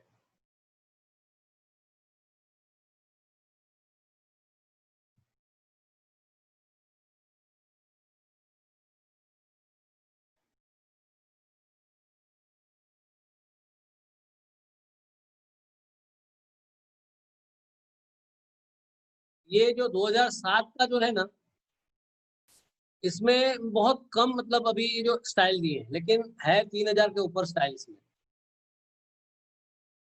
वो मैं भी कभी दिखाऊंगा नए में कुछ हो। इंसर्ट इंडेक्स, ये आपको इंसर्ट भी इंडेक्स भी बना सकते हैं आप आपका थीसिस का, जो मेन सब टॉपिक है या वर्ड है, वो वर्ड को आपको सिलेक्ट करके उसको क्रॉस मार्क एंट्री करके उसको करेंगे ना, तो पीछे की साइड में एक इंडेक्स बन जाएगा, वर्ड इंडेक्स। और वर्ड इंडेक्स वो वर्ड आपके पूरे थीसिस में कि कौन से पेज पे आया है वो पेज भी दिखा देगा। ये बहुत मतलब टीडियस टास्क है, वो थीसिस के लिए काम का नहीं है। वो जब आप किताब बनाते हैं ना, तब उसको बहुत मतलब ज़रूरी होता है। लेकिन ये इसमें काफ़ी सारी चीज़ें दी हुई हैं। लेकिन ये हमारा जो मेन अभी तो मकसद था साइटेशन, बिब्लियोग्राफी का, इस तरह से हम हमारे रिसर्च में as a reference tool MS ये वर्ड जो है उसको यूज़ कैसे करें? इसके बारे में आपके क्वेश्चन थे, वो हमने इसमें सॉल्व कर दिए। बिब्लियोग्राफी बना दिया, यही बिब्लियोग्राफी आपकी अभी देखो ये 3 बताई है, एपीए, शिकागो और एमएलएस टाइप। अब और भी एक है आईईई, IEEE।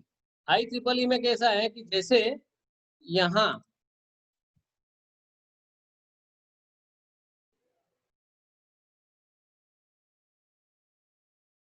ये जो है ना चैप्टर कहाँ गया? ये हमने जो रेफरेंस दिए हैं,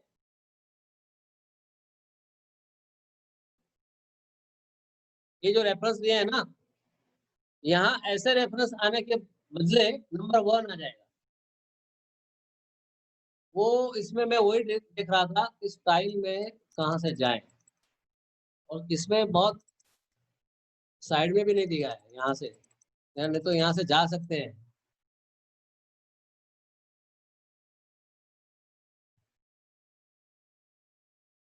यहाँ और ऑप्शन भी नहीं है। मैंने सोर्स में भी मैंने देख लिया कि कहीं और है साइटेड सोर्सेज प्लेसेस, कहीं पे भी नहीं है। एक्स्ट्रा जो है ना वो नहीं है यहाँ। वो 2007 के बाद का 10th में ना अलग-अलग प्रकार के सब आते हैं उसमें। वर्ड 10th में, 13th में, उसमें अलग-अलग स्टाइल जो है 3000 के ऊपर स्टाइल। उसमें IEEE स्टाइल जो है उसमें मैंने बता रहा हूँ। अक्सर हम क्या करते हैं बिब्लियोग्राफी में 1 2 3 4 ऐसा लिखते हैं ना, वो IEEE साइट मतलब जो स्टाइल है वो स्टाइल में हम लिखते हैं। जैसे यहाँ मान लो यहाँ हमने 1 नंबर डाल दिया ऐसे करके, 1 नंबर डाल दिया है ना।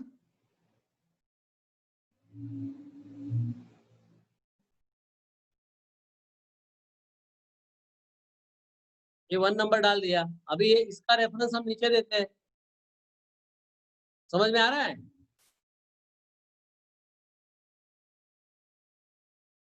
ये जो नंबर है 1, ये यहाँ हम रेफरेंस इसमें कहीं पे भी यहाँ 1 नंबर देके यहाँ रेफरेंस दे देते हैं, कोई भी रेफरेंस दे देते हैं। 1 2 3 4 ऐसे आपके 50 100 जितने भी हैं वो सब रेफरेंस एक साथ आ जाते हैं, है ना? लेकिन जो एपीआई एमएल है ये स्टाइल में अल्फाबेटिकली उसको अरेंज किया जाता है। लेकिन एक समझ में आना चाहिए कि हर एक चैप्टर के पीछे जो आप बिब्लियोग्राफी या रेफरेंस बनाते हैं, ये बिब्लियोग्राफी मान लो आपने ये इसको निकाल सकते हैं। अरे यार,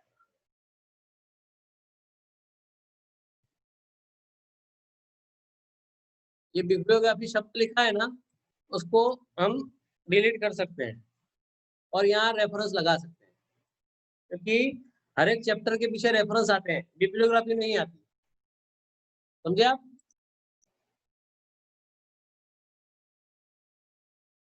और हर एक चैप्टर के बाद में जो रेफरेंस लगाएंगे उसमें पेज नंबर आएंगे और जो लास्ट में बिब्लियोग्राफी बनाएंगे सबकी, उसमें पेज नंबर नहीं आते। इतना ध्यान रखना है। अभी बताइए, मैं अभी ये शेयरिंग वाला जो है वो स्टॉप कर रहा हूँ, ठीक है? सर एक मिनट। हाँ जी, बोलिए। मुझे एक पूछना था कि जैसे कि अभी जो पेपर पे हमने देखा, पेज पे हाँ, हमने देखा कि बिब्लियोग्राफी लिखा हुआ है। सपोज उसमें कोई ऐसे शब्द चेंज करना हो या शब्द ऐड करना हो, तो उसमें अगर करेंगे तो हमने जो सेव किया था क्या उसमें भी सेव होगा या नहीं किसमें होगा? किसमें सर किसमें अभी से? जो स्क्रीन शेयर कर रहे थे ना वो जरा एक बार दिखाइए तो मैं आपको बता सकूंगा। हाँ जी, बोलिए बोलिए। हाँ सर बोलिए। आप जो स्क्रीन शेयर कर रहे थे ना, वो जरा एक बार दिखाइए तो मैं आपको कह सकूंगा। हाँ हाँ, एक मिनट। हाँ हाँ जी, बोलिए। दिख रहा है? हाँ ओके। सर, जैसे कि यहाँ मैंने रेफरेंस चेंज में किया, नीचे। यहाँ चेंज किया ना, यहाँ तो हम हाँ मैन्युअली कर सकते हैं हर एक चैप्टर के पीछे। मान लो यहाँ कुछ हाँ, चेंज करते हैं या इसके सोर्स में कुछ चेंज करते हैं, तो इसमें भी चेंज आ जाएगा। देखिए तो मैं मैं, बता मैं दूं। कह रहा हूँ। हाँ सर, मैं कह रहा हूँ जैसे PNADY है, लिखा है, ये है, लेकिन हमको हाँ, पांड्या लिखना है, अभी PANDA। यहाँ नहीं तो चेंज करना यहाँ है, पे चेंज करने से यहाँ नहीं हमने चेंज जो करना है। चेंज किया है पहले। नहीं, देखिए अच्छा, यहाँ वहां जाना पे है, जाके चेंज करना है। यहाँ जाना है और फिर हाँ हमें इसको एडिट करना है। ठीक है, अभी यहाँ मान ओके। लो गलती हो गई है, हाँ अभी ये चेंज कर दिया पंड्या। हाँ, अभी इसका ओके। नाम, उनका नाम हाँ भी लाल जी भाई ऐसा ही है, ये भी हमने डाल दिया। ठीक है, हाँ अभी ओके कर दिया हाँ हमने। ओके, हाँ यस, हमने बंद कर दिया, क्लोज। अभी ये देखो, यहाँ चेंज नहीं हुआ, हुआ हाँ, नहीं हुआ। नहीं। नहीं अभी हुआ। क्या करना है, यहाँ क्लिक कर से यहाँ अपडेट साइटेशन एंड बिब्लियोग्राफी आया लिखा, ओके, यहाँ क्लिक करना है। राइट क्लिक करना है। यहाँ बस सिर्फ क्लिक करना है, जैसे नॉर्मल अच्छा, क्लिक करते हैं लेफ्ट, ऐसे यहाँ क्लिक करोगे तो यहाँ देखो चेंज हो गया पूरा, जितना भी आपने चेंज किया होगा वो पूरा यहाँ चेंज हो जाएगा।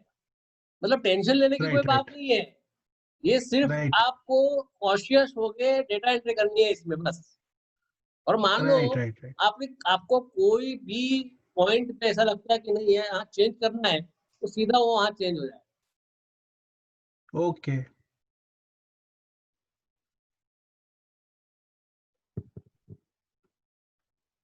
बताइए और कुछ इसमें आपको डाउट है?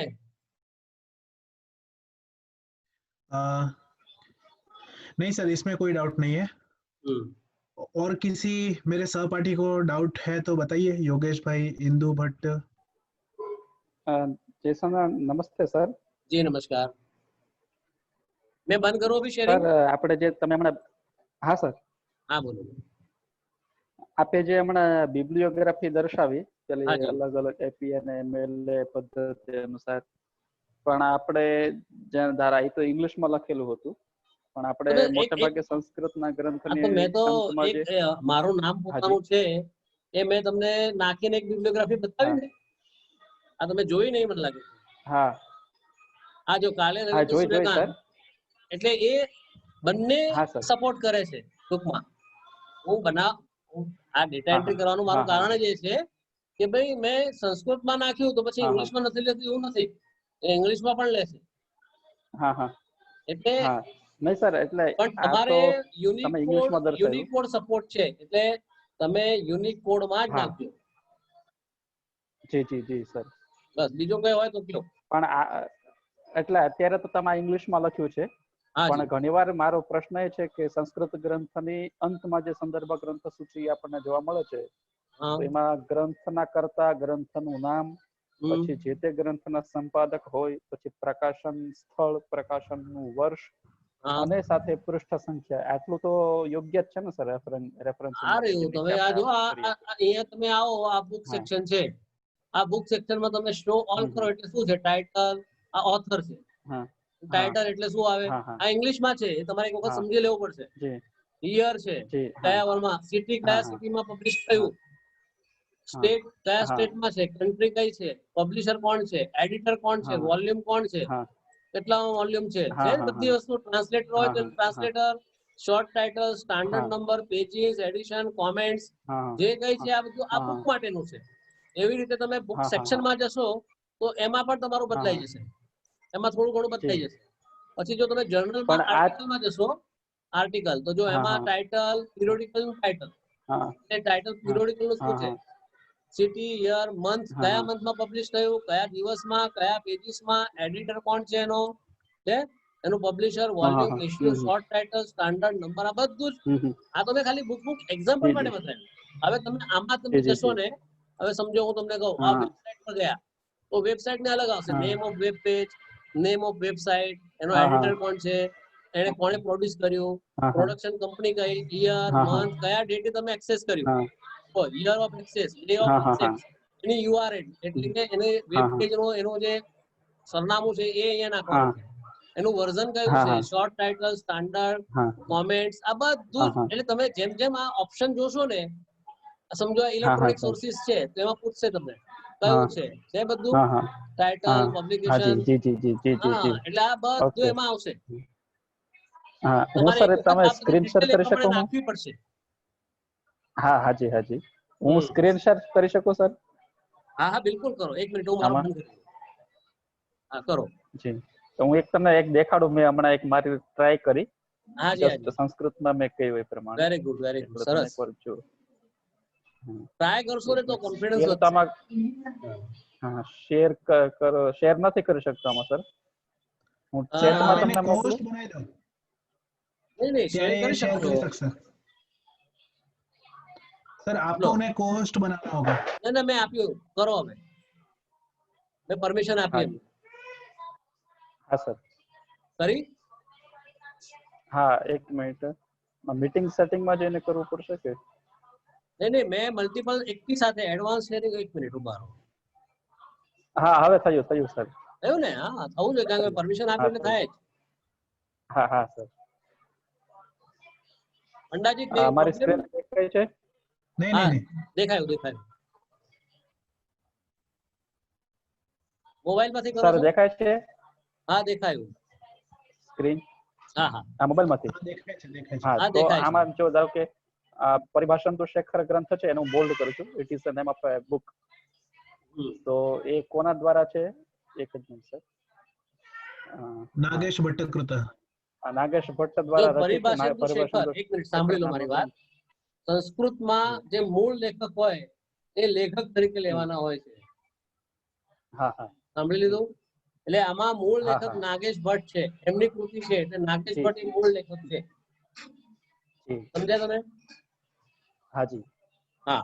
હવે હા આમાં ટીકા કરેલી છે, વૈદ્યનાથ કૃત હા ગદા ટીકા ગદા સંવલિતમ. ટીકા એટલે હા હા વૈદ્યનાથજી જે છે એમની જે ગદા ટીકા છે, હા એટલે એમાં બીજો એક ઓથર આવ્યો જી વૈદ્યનાથ, અને હા એનું હા જી સંપાદન કર્યું છે રારા ગોખલે. હા યસ એટલે ટોટલ બુક નું ગોખલે એ કર્યું છે, બરાબર? જી એટલે જી વૈદ્યનાથ એ બીજા ઓથર થયા, જી અને એમાં એની સાથે તમારે લખવું પડે કે એ જે છે ટીકાકાર છે, એટલે મીન્સ કોમેન્ટેટર છે. હા હા હા હા એટલે એકલા ઓથર નથી, એ કોમેન્ટેટર છે. હા હા એટલે તમારે હા એમાં કોમેન્ટેટર તરીકે નાખવું પડે એમાં. હા હા હા સમજ્યા? અચ્છા એટલે બે ઓથર હોય હા તો હા પેલા ઓથરમાં જશે, મેઇન ઓથરમાં. નહીં તો શું થશે?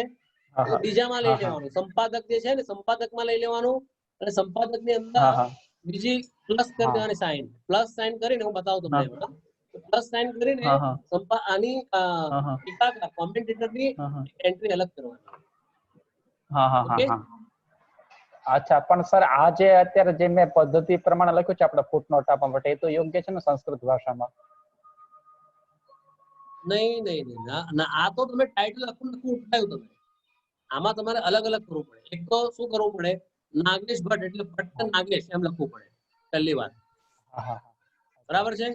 ટાઇટલમાં પરિભાષેન્દુ શેખર આવશે, અને વૈદ્યનાથ કૃત હા હા ગદા ટીકા સંવલિત એ આખું ટાઇટલ છે. પરિભાષેન્દુ શેખર એ મૂળ હા હા ટાઇટલ છે, અને વૈદ્યનાથ કૃત હા ગદા ટીકા સંવલિત એ તમારું સબ ટાઇટલ છે, એ સબટાઇટલ જી બરાબર? જી એટલે ટાઇટલ ની અંદર કોલન કરીને તમારે હા લખવાનું. હા હા પછી તમારે વૈદ્યનાથ કૃત આ વૈદ્યનાથની ટીકા ને એ બધું આપવાની ના જરૂર હોય તો તમારે એને નોટમાં આપી દેવાનું હા કે ભાઈ વૈદ્યનાથ હા જે છે એમની આ ગદાધર ટીકા છે, એટલે હા કોમેન્ટ્રી હા એમણે કરેલી છે. અને વેશા આ રારા ગોખલે છે એ ટોટલ જે શું છે ગણેશ શાસ્ત્રી બી સંશોધિકા, એટલે ગોખલે ગણેશ ગોખલે એવું કંઈક નામ છે એમનું, હા હા જેમણે આ જી જી ટીકા જી સંશોધિત કરી, એટલે એડિટ કરી છે. એટલે તમારે જી સંપાદન જે છે એડિટર, એ હા હા એડિટરમાં એમનું હા નામ હા નાખવાનું છે. અને ઓકે આ ઓકે ઓકે ગ્રંથના કેટલા હા પૃષ્ઠ છે એ પૃષ્ઠો તો તમે હા લખ્યા જ છે, બરાબર? પણ એક હા હા પૃષ્ઠ ક્યારે જી એ જી બધા પૃષ્ઠ લખવાની જરૂર નથી.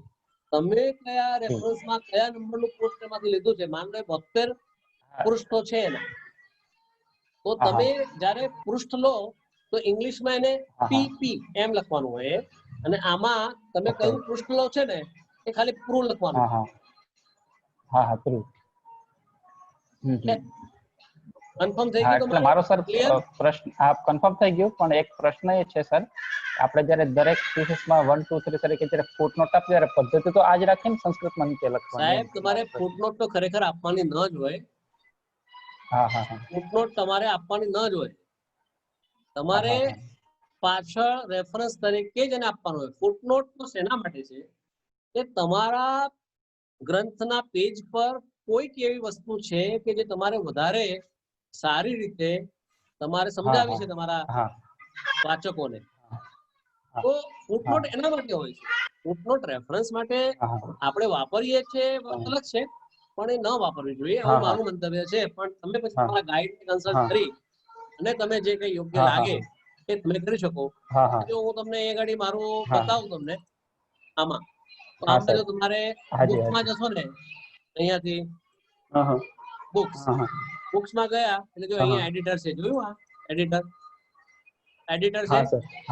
હવે અહીંયા એડિટ, હવે અહીંયા એડિટર નાખીને ઓકે કરી દો, બરાબર. આ ટ્રાન્સલેટર પણ છે, જો અહીંયા એને એડિટ કરો એટલે એની ડિટેલ અહીંયા નાખી શકો.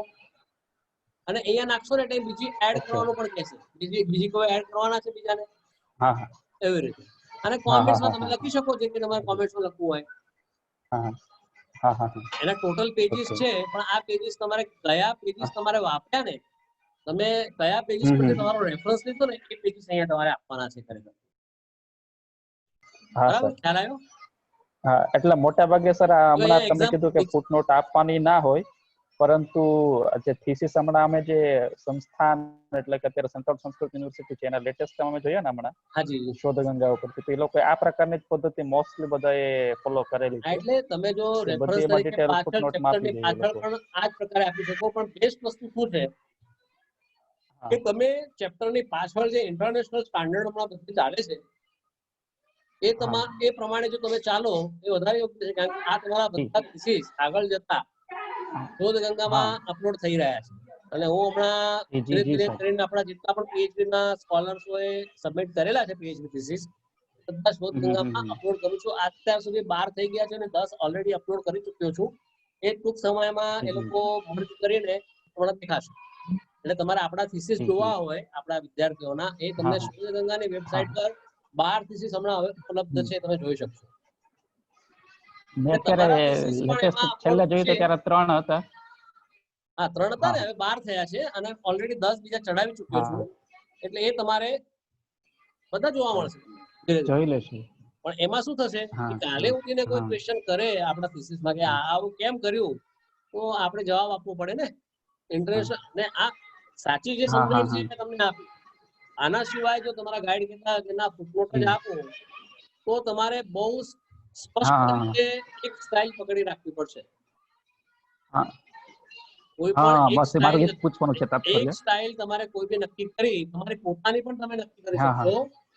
અને જે સ્ટાઇલ તમે નક્કી કરી છે એ સ્ટાઇલમાં તમારે આખા થીસીસમાં બધા રેફરન્સીસ એ સ્ટાઇલમાં આપવા પડશે, એ ધ્યાન રાખવાનું. એ સ્ટાઇલમાં આપવું પડે, એ સ્ટાઇલમાં આપવું પડે. તમે પછી એક ચેપ્ટરમાં કે બે પેજમાં અલગ આપો અને બીજા 5માં કંઈક ત્રીજું જ આપો, પછી પાછું બદલી નાખો, એવું ચાલશે નહીં. એવું નહીં, એવું ના ચાલે. થીસીસ રિજેક્ટ પણ થઈ શકે રેફરન્સીસ માટે. અને તમને કહું છું કે જો તમે ઇન્ટરનેશનલ સ્ટાન્ડર્ડ પ્રમાણે જો થીસીસમાં રેફરન્સીસ આપશો, તો ઉર્પુણમાં જ્યારે હું અપલોડ કરીશ ને થીસીસ, ત્યારે ઉર્પુણ એ મેકેનિઝમ છે એનો, એ આર્ટિફિશિયલ છે ઇન્ટેલિજન્સ. તો એ ઇન્ટરનેશનલ સ્ટાન્ડર્ડ પણ જાણે છે, એટલે એ તમારા જે રેફરન્સીસ છે ને એને એક્સપ્લોર કરી નાખે. તમારા જે પોર્શન છે ને, તમારો પોર્શન કે જેમાં તમે રેફરન્સીસ આપ્યા છે, મોટા ભાગે રેફરન્સમાં તમારે ઇન્વર્ટેડ કોમામાં જો બીજાનું બેઠું ને બેઠું ઉપાડેલું હોય ને, ખાસ તો શ્લોક વખતે, તો એને ઇન્વર્ટેડ કોમામાં આપવા જરૂરી છે. એ ધ્યાન રાખજો તમે ખાસ. બરાબર. હવે આમાં કે તમારે કોઈ ક્વેશ્ચન હોય તો ઇન્વર્ટેડ કોમા કે double inverted comma? Double inverted કોમામાં આપવાનું. અને આખા શ્લોકને બોલ્ડ કરી દઈએ તો પણ ચાલે? નહીં બોલ્ડ નહીં કરવાનું, એવો કોઈ સિસ્ટમ છે જ નહીં. આપણે સિમ્પલ રિસર્ચ જે હોય ને, રિસર્ચ આર્ટિકલ સિમ્પલ જ હોય છે, એમાં કોઈ પણ જાતના ચિત્ર કે એવું બધું તમારે જે ડેકોરેશન હોય ને એવું કંઈ કરવાનું નથી હોતું. ફોન્ટ ચેન્જ કરી નાખો, આર્ટિસ્ટિક ફોન્ટ કરી નાખો, એવું બધું કાંઈ કરવાનું નથી હોતું. એકદમ સિમ્પલ રિપોર્ટ, આ રિસર્ચ રિપોર્ટ છે, એ સિમ્પલ જ હોવો જોઈએ, સિમ્પલ જ હોય. એમાં જરૂરી લાગતું હોય ત્યાં જ ગ્રાફ્સ આવે, ત્યાં જ ફોટોગ્રાફ્સ આવે, બાકી એને વધારે ડેકોરેશન કાંઈ કરવાની જરૂર હોતી નથી. એટલે કોઈ ખોટો ખર્ચો તમારે કરવાની જરૂર નથી, બરાબર? सर और एक मुझे पूछना है कि कभी कभी टेबल्स हमें बनाने होते हैं तो ऐसे ऐसे नहीं हो सकते सर, उसको ऐसे वर्टिकल हॉरिजॉन्टल में ही रखना पड़ता है, तो उसको हम कैसे हम टाइप करें, या तो वो टेबल कैसे बनाए? मैंने आपको क्या बताया था, एक मिनट अभी मैंने क्या बताया था, ये मेरा मैंने एक सेक्शन बनाया था अभी पहला चैप्टर में बनाया, तो ये सेक्शन बनाया ना हमने ब्रेक करके। हाँ सर। बताया आपको। तो आपको क्या करना है, जहां टेबल इंसर्ट करना है वहां आपको ब्रेक में जाके इंसर्ट पेज करना है, समझे आप? तो मान लो आपका लेआउट चेंज करना है तो वो पर्टिकुलर पेज का ही लेआउट चेंज होगा, पूरा दूसरा सेक्शन का नहीं होगा जब आप दूसरा कुछ करेंगे तब। बिल्कुल तो क्लियर? वो कहाँ पे क्लिक करना है सर? देखिए मान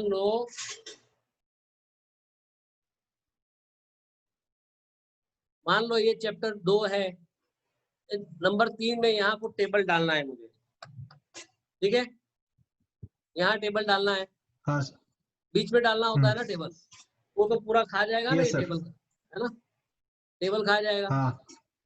अभी मान लो यहाँ टेबल आपने डालना है, तो पहले तो क्या करो, इसको निकाल लो, पूरा एक पेज ले लो पहले।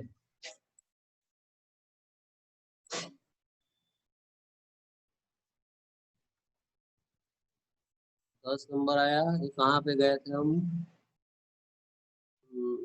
ये आया। अभी इसके ऊपर यहाँ आपका कर्सर है, यहाँ कर्सर है। अब आपको जाना कहाँ है, पेज लेआउट में, ब्रेक में जाना है और नेक्स्ट पेज करना है। नेक्स्ट पेज करने से क्या होगा, यहाँ आओगे, सेक्शन 3 हो गया, सेक्शन 2 तो था ही हमारा, सेक्शन 2 हो गया। अब इसमें आपको जो भी डालना है सेक्शन 3 है।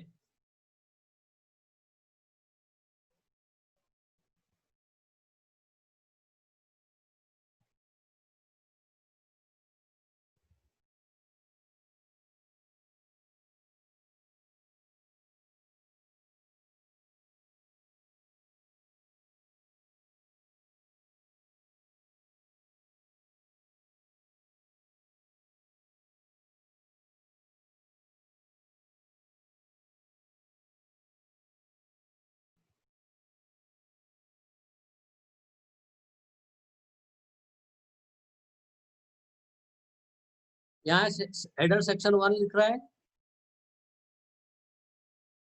सेक्शन 2 शुरू हो गया क्योंकि यहाँ सेक्शन 1 था, ये यहाँ सेक्शन 2 शुरू हो गया, सेक्शन 2, सेक्शन 2, सेक्शन 2, सेक्शन 3 शुरू हो गया। सेक्शन 3 में आपको जो भी टेबल इंसर्ट करना है, इंसर्ट करके टेबल में जाओ, ये टेबल डालना है तो ये टेबल इस तरह से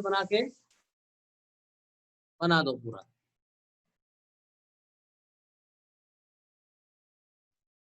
सर जैसे कि हम कोई ऐसे वंशावली बनाते हैं या तो ऐसे ट्री ग्राफ बनाते हैं, जैसे कि दर्शन, तो उसमें भी 2 भाग हो गए, आस्तिक दर्शन, नास्तिक दर्शन, फिर नास्तिक में भी 3 पार्टे हो गए, 4 भाग, फ्लो चार्ट बोलते हैं उसको। हाँ, फ्लो चार्ट टाइप का। सर वो ऐसे सीधे पेपर में नहीं हो सकता, तो उसको ऐसे हॉरिजॉन्टल पेपर में ऐसे करना पड़ता है, और वैसे हो सकता है उसको उसके लिए है ना लेआउट थीसिस में रहना चाहते हैं तो वो ऐसा दिखता है सर, साइड वाला दिखता है, उसको लास्ट में ऐसे अपेंडाइसिस में रखते हैं, अपेंडिक्स में, परिशिष्ट में रखते हैं। हाँ। तो सर उसका हम कैसे करें सर? क्योंकि पूरा जो हम टाइपिंग करते हैं वो तो ऐसे सीधे पेपर में करते हैं, पोर्ट्रेट में करते हैं, और हाँ, वो जो हमें करना होता है वो लैंडस्केप में करना होता है। तो उसका संयोजन कैसे करें सर? संयोजन में ऐसा है कि आपको पेज लेआउट में जाके वो पर्टिकुलर पेज को ब्रेक कर देना है। ओके, पर्टिकुलर पेज को। हाँ, पर्टिकुलर पेज को ब्रेक करेंगे तो उसको क्या होगा कि जो आगे के पेज हैं, उसका लेआउट वैसा ही रहेगा और आपका जो ग्राफ वाला या ये जो टेबल वाला पेपर है, उसको आपको हॉरिज़ॉन्टल लेना है तो हॉरिज़ॉन्टल या वर्टिकल जैसे भी आपको उसका लेआउट चेंज करना है, आप कर सकेंगे, लेकिन उसका इफ़ेक्ट पूरे डॉक्यूमेंट में नहीं मिलेगा। Okay, okay sir. ठीक है? Thank you sir. हाँ, और ये पूछना था सर कि अपेंडाइसिस में, परिशिष्ट में हम कौन सा इंफॉर्मेशन रखते हैं, मतलब कि हमें कैसे पता चले कि कौन सा इंफॉर्मेशन अपेंडिक्स के लिए बरोबर है? नहीं, नहीं ऐसा नहीं होता। जैसे आपका मेन जो कोर सब्जेक्ट है, वो कोर सब्जेक्ट में क्या होता है कि आपके चैप्टर होते हैं, फिर आपका कंक्लूजन होता है, फिर बिब्लियोग्राफी होती है, ठीक है? मतलब आपका पूरा हाँ सर। चैप्टर का पोर्शन खत्म हो गया। उसके बाद जो एक्स्ट्रा चीज़ें हैं आपकी, वो सब अपेंडिक्स में आती है।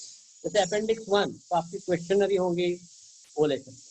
तो क्वेश्चनरी 2 मान लो आपने कुछ किसी के साथ इंटरव्यू लिए आपके थीसिस के लिए, तो इंटरव्यू का पोर्शन, उसकी मान लो सीडी है, उसके फोटोग्राफ्स हैं, वो सब उसमें ले सकते हैं। अपेंडिक्स 3 आपका जो मैंडेटरी आर्टिकल जो है, जो आपको पब्लिश करने हो, पूरे के पूरे आर्टिकल आप उसमें लगा सकते हैं, उसके सर्टिफिकेट लगा सकते हैं। अपेंडिक्स 4 आपका रजिस्ट्रेशन वगैरह जो हुआ है, उसका लगा सकते हैं। अपेंडिक्स 5 आपके कुछ टेबल्स ऐसे हैं, जो आपको उसको देना ज़रूरी है, एक्सप्लेनेशन है, एब्रिविएशन है। आपको कुछ भी ऐसा ज़रूरी है, जो अपेंडिक्स में जो आपका मेन कोर बिज़नेस में आपको ले नहीं सकते, उसमें आप अपेंडिक्स में डाल सकते हैं। 1 मिनट हाँ। हेलो, નમસ્કાર જય સોમનાથ।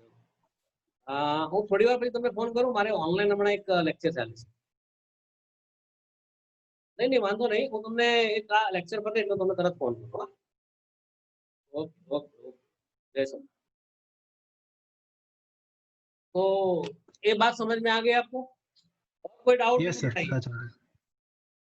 नहीं इसके सर। अलावा एक दो ऐसे फ्री सॉफ्टवेयर हैं, एक जोटेरो और एक मैंडली। इतने अद्भुत सॉफ्टवेयर है, उसमें मैं जोटेरो का उपयोग कर रहा हूँ। जोटेरो का उपयोग से इतना फायदा, जैसे उसका उसमें एक्सटेंशन भी आता है। देखो यहाँ जोटेरो का एक्सटेंशन है, मैं यहाँ क्लिक करूंगा और ऐड साइटेशन, मान लो यहाँ मैं रेंडमली कोई टेक्स्ट लेता हूँ, फ्रेंड, तो मैंने अभी ये रेंडमली कोई भी एक टेक्स्ट ऑटोमेटिक जनरेट करवा दिया, जो एक फैसिलिटी होती है ऐसे। अभी इसमें मान लो मैं यहाँ से देना है तो ऐड साइटेशन करना है। Word could not communicate running. हाँ 2 मिनट हाँ।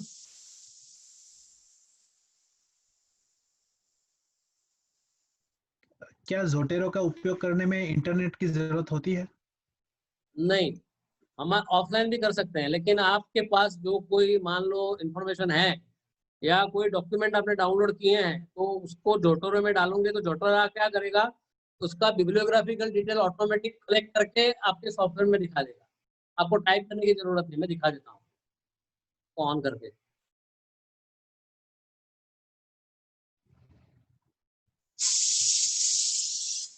पहले क्या है, मुझे चालू करना पड़ेगा जोटोरो का इंजन होता है ये, जैसे सॉफ्टवेयर है, जैसे शुरू हो रहा है जोटेरो, ठीक है। इसमें मैंने आर्टिकल सब डाले हुए हैं, ठीक है, मेरा काम में चलता है। अभी ये चालू करना पड़ेगा। अभी देखिए मैं यहाँ आ जाता हूँ, यहाँ मुझे डालना पड़ेगा।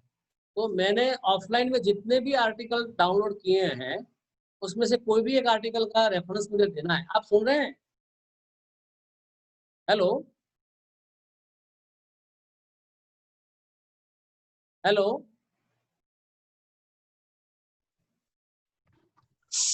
Hello sir. हाँ जी हाँ, सर, यहाँ पे बारिश हो रही है। अच्छा अच्छा। अभी देखिए जोटेरो में यहाँ से मुझे मान लो यहाँ है, मैं कर्सर रखा, जैसे मैं वर्ड में रखता हूँ, वर्ड का खुद का रेफरेंस में, वैसे जोटेरो का एक एक्सटेंशन आता है वर्ड के लिए, वो मैंने डाउनलोड करके उसको इनकॉर्पोरेट कर दिया है वर्ड के अंदर। मैंने मान लो मैंने कोई आर्टिकल सर्च किया और मुझे इंटरनेट पर मिल गया, तो मैं उसको डाउनलोड कर लेता हूँ जोटोरो में। वो वर्ड का क्रोम का एक एक्सटेंशन भी आता है उसको, देखो मैं दिखाता हूँ।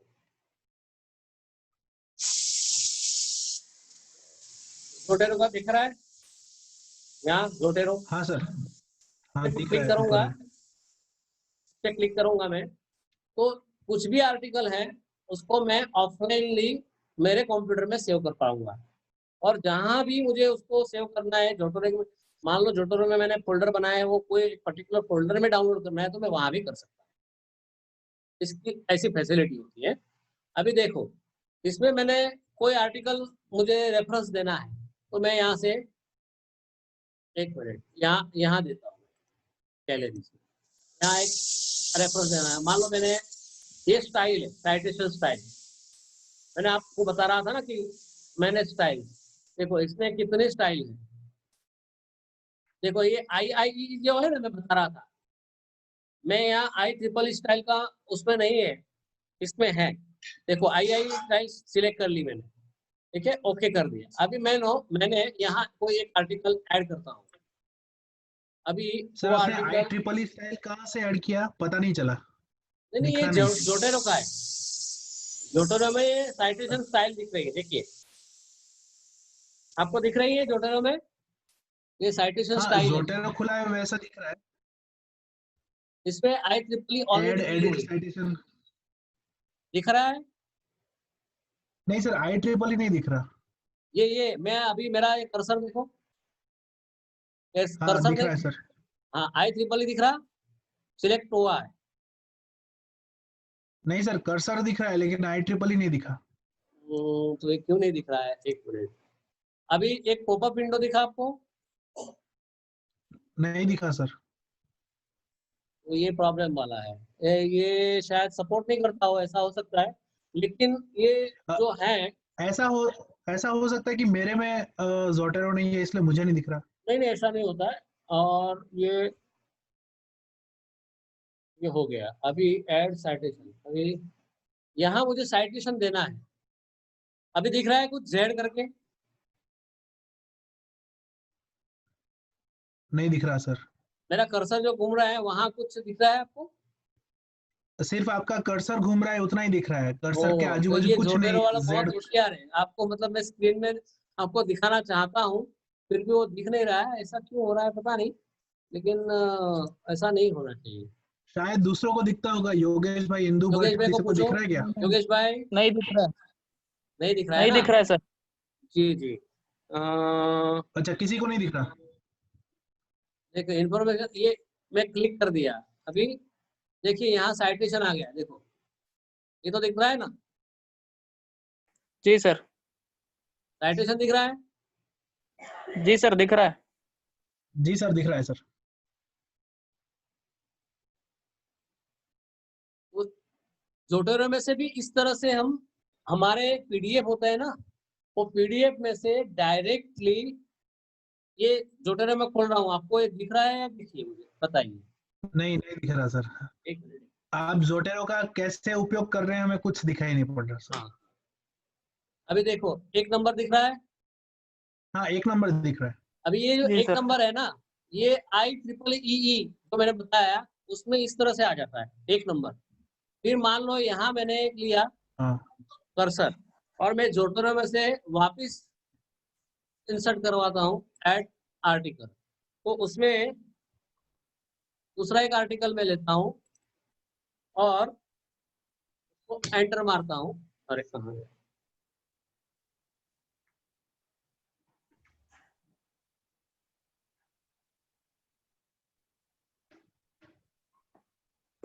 और एंटर, तो ये 2 नंबर आ गया। ओके। जोटोरो में से ही मैं ये यहाँ डायरेक्ट ले रहा हूँ, जैसे वर्ड में मैंने लिया ना। देखिए अभी मैं एक तीसरा आर्टिकल ले रहा हूँ।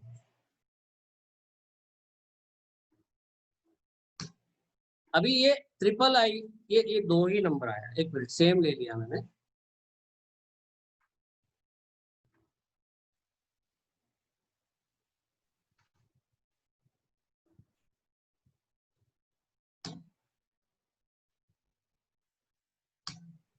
3 नंबर आ गया, नंबर तो दिख रहे हैं ना कम से कम?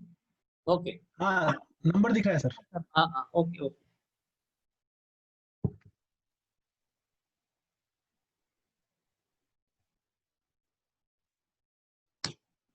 ये 4 नंबर हो गया। हाँ 4 नंबर दिखा सर। अभी और एक डालता हूं मैं।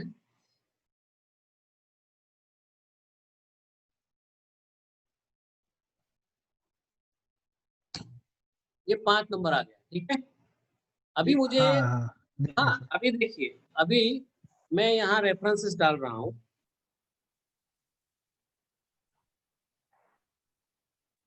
ठीक है। अभी मुझे यहाँ ऐड बिब्लियोग्राफी, तो यहाँ मेरी बिब्लियोग्राफी तैयार होगी, देखिए दिख रही है,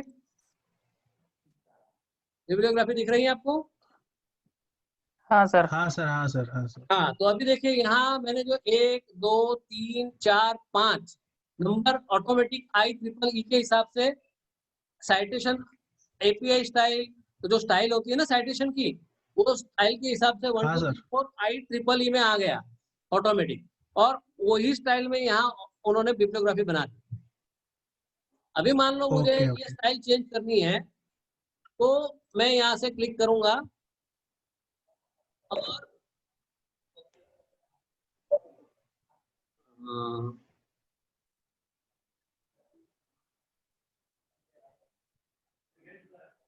अभी देखो मैं यहाँ से, लेकिन सर वो जोड़ा को अभी अपने आप कैसे पता चला कि ये पेज नंबर है, ये पुस्तक है, वो कैसे पता चला? वो क्या है कि मैंने जो PDF डाउनलोड करी है ना, मान लो ये जो, हाँ वो PDF में जो भी डिटेल है वो ऑटोमेटिक फैच करके हमें दे देता है, इसमें टाइप करने अच्छा, की मतलब जरूरत ही पीडीएफ नहीं उसके रहती। लिए डाउनलोड होना चाहिए कोई भी ग्रंथ का, कोई भी पुस्तक का, हाँ, तो ही PDF जोटेरो होनी का यूज चाहिए। कर सकते हैं। हाँ, बहुत काम का चीज है।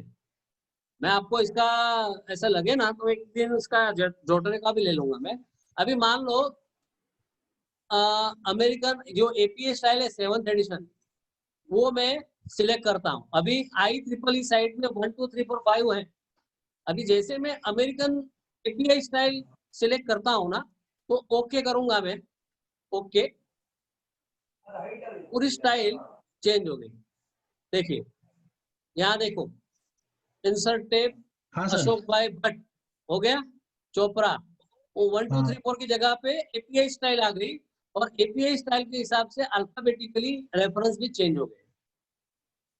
सर, ये आपने कहाँ से चेंज किया वो हमें पता नहीं चला। ये एक्चुअली आपको दिखाई नहीं दे रहा है, नहीं तो आपको पता चल जाता। ओके ओके ओके ये ओके। आपको जोटेरो का जो इंटरफेस है ना, वो पॉपअप विंडो खुलता है, लेकिन आपको क्यों नहीं दिखा रहा है वो मुझे पता नहीं चल रहा है। अभी 1 मिनट, मैं पॉपअप विंडो खोल रहा हूँ, शायद आपको दिखा, अभी दिख रहा है? नहीं नहीं सर। सर। तो ये मुश्किल है, पॉपअप वाला कुछ जमा नहीं मुझे, सब दिख नहीं रहा है। ओके,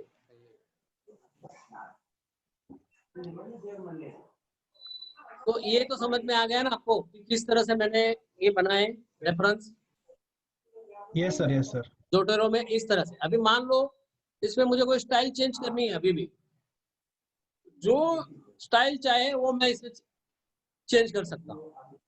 एक बार हाँ आपके पास सब इंफॉर्मेशन डाल दी, जैसे वर्ड में क्या होता है, आपको मैन्युअली सब डालना पड़ता है। जोटेरो में क्या है कि आपके पास आपके PDF या आप कहीं पे भी वेबसाइट पे कोई इंफॉर्मेशन आप डाउनलोड करते हैं, तो उसमें से वो फैच करके लेके आता है, और नहीं है तो आप मैन्युअली भी आपके डेटा उसमें डाल सकते हैं, ऐसी फैसिलिटी है इसमें। तो ये सब डेटा इसमें आ गए, देखिए। तो इसमें आपको फिर दुनिया की 3000 4000 जो भी स्टाइल है ना, उसमें आपका डेटा आप बना सकते हैं बिब्लियोग्राफिकल। बहुत ईजी है जोटेरो, लेकिन आप उसमें मत पढ़िए।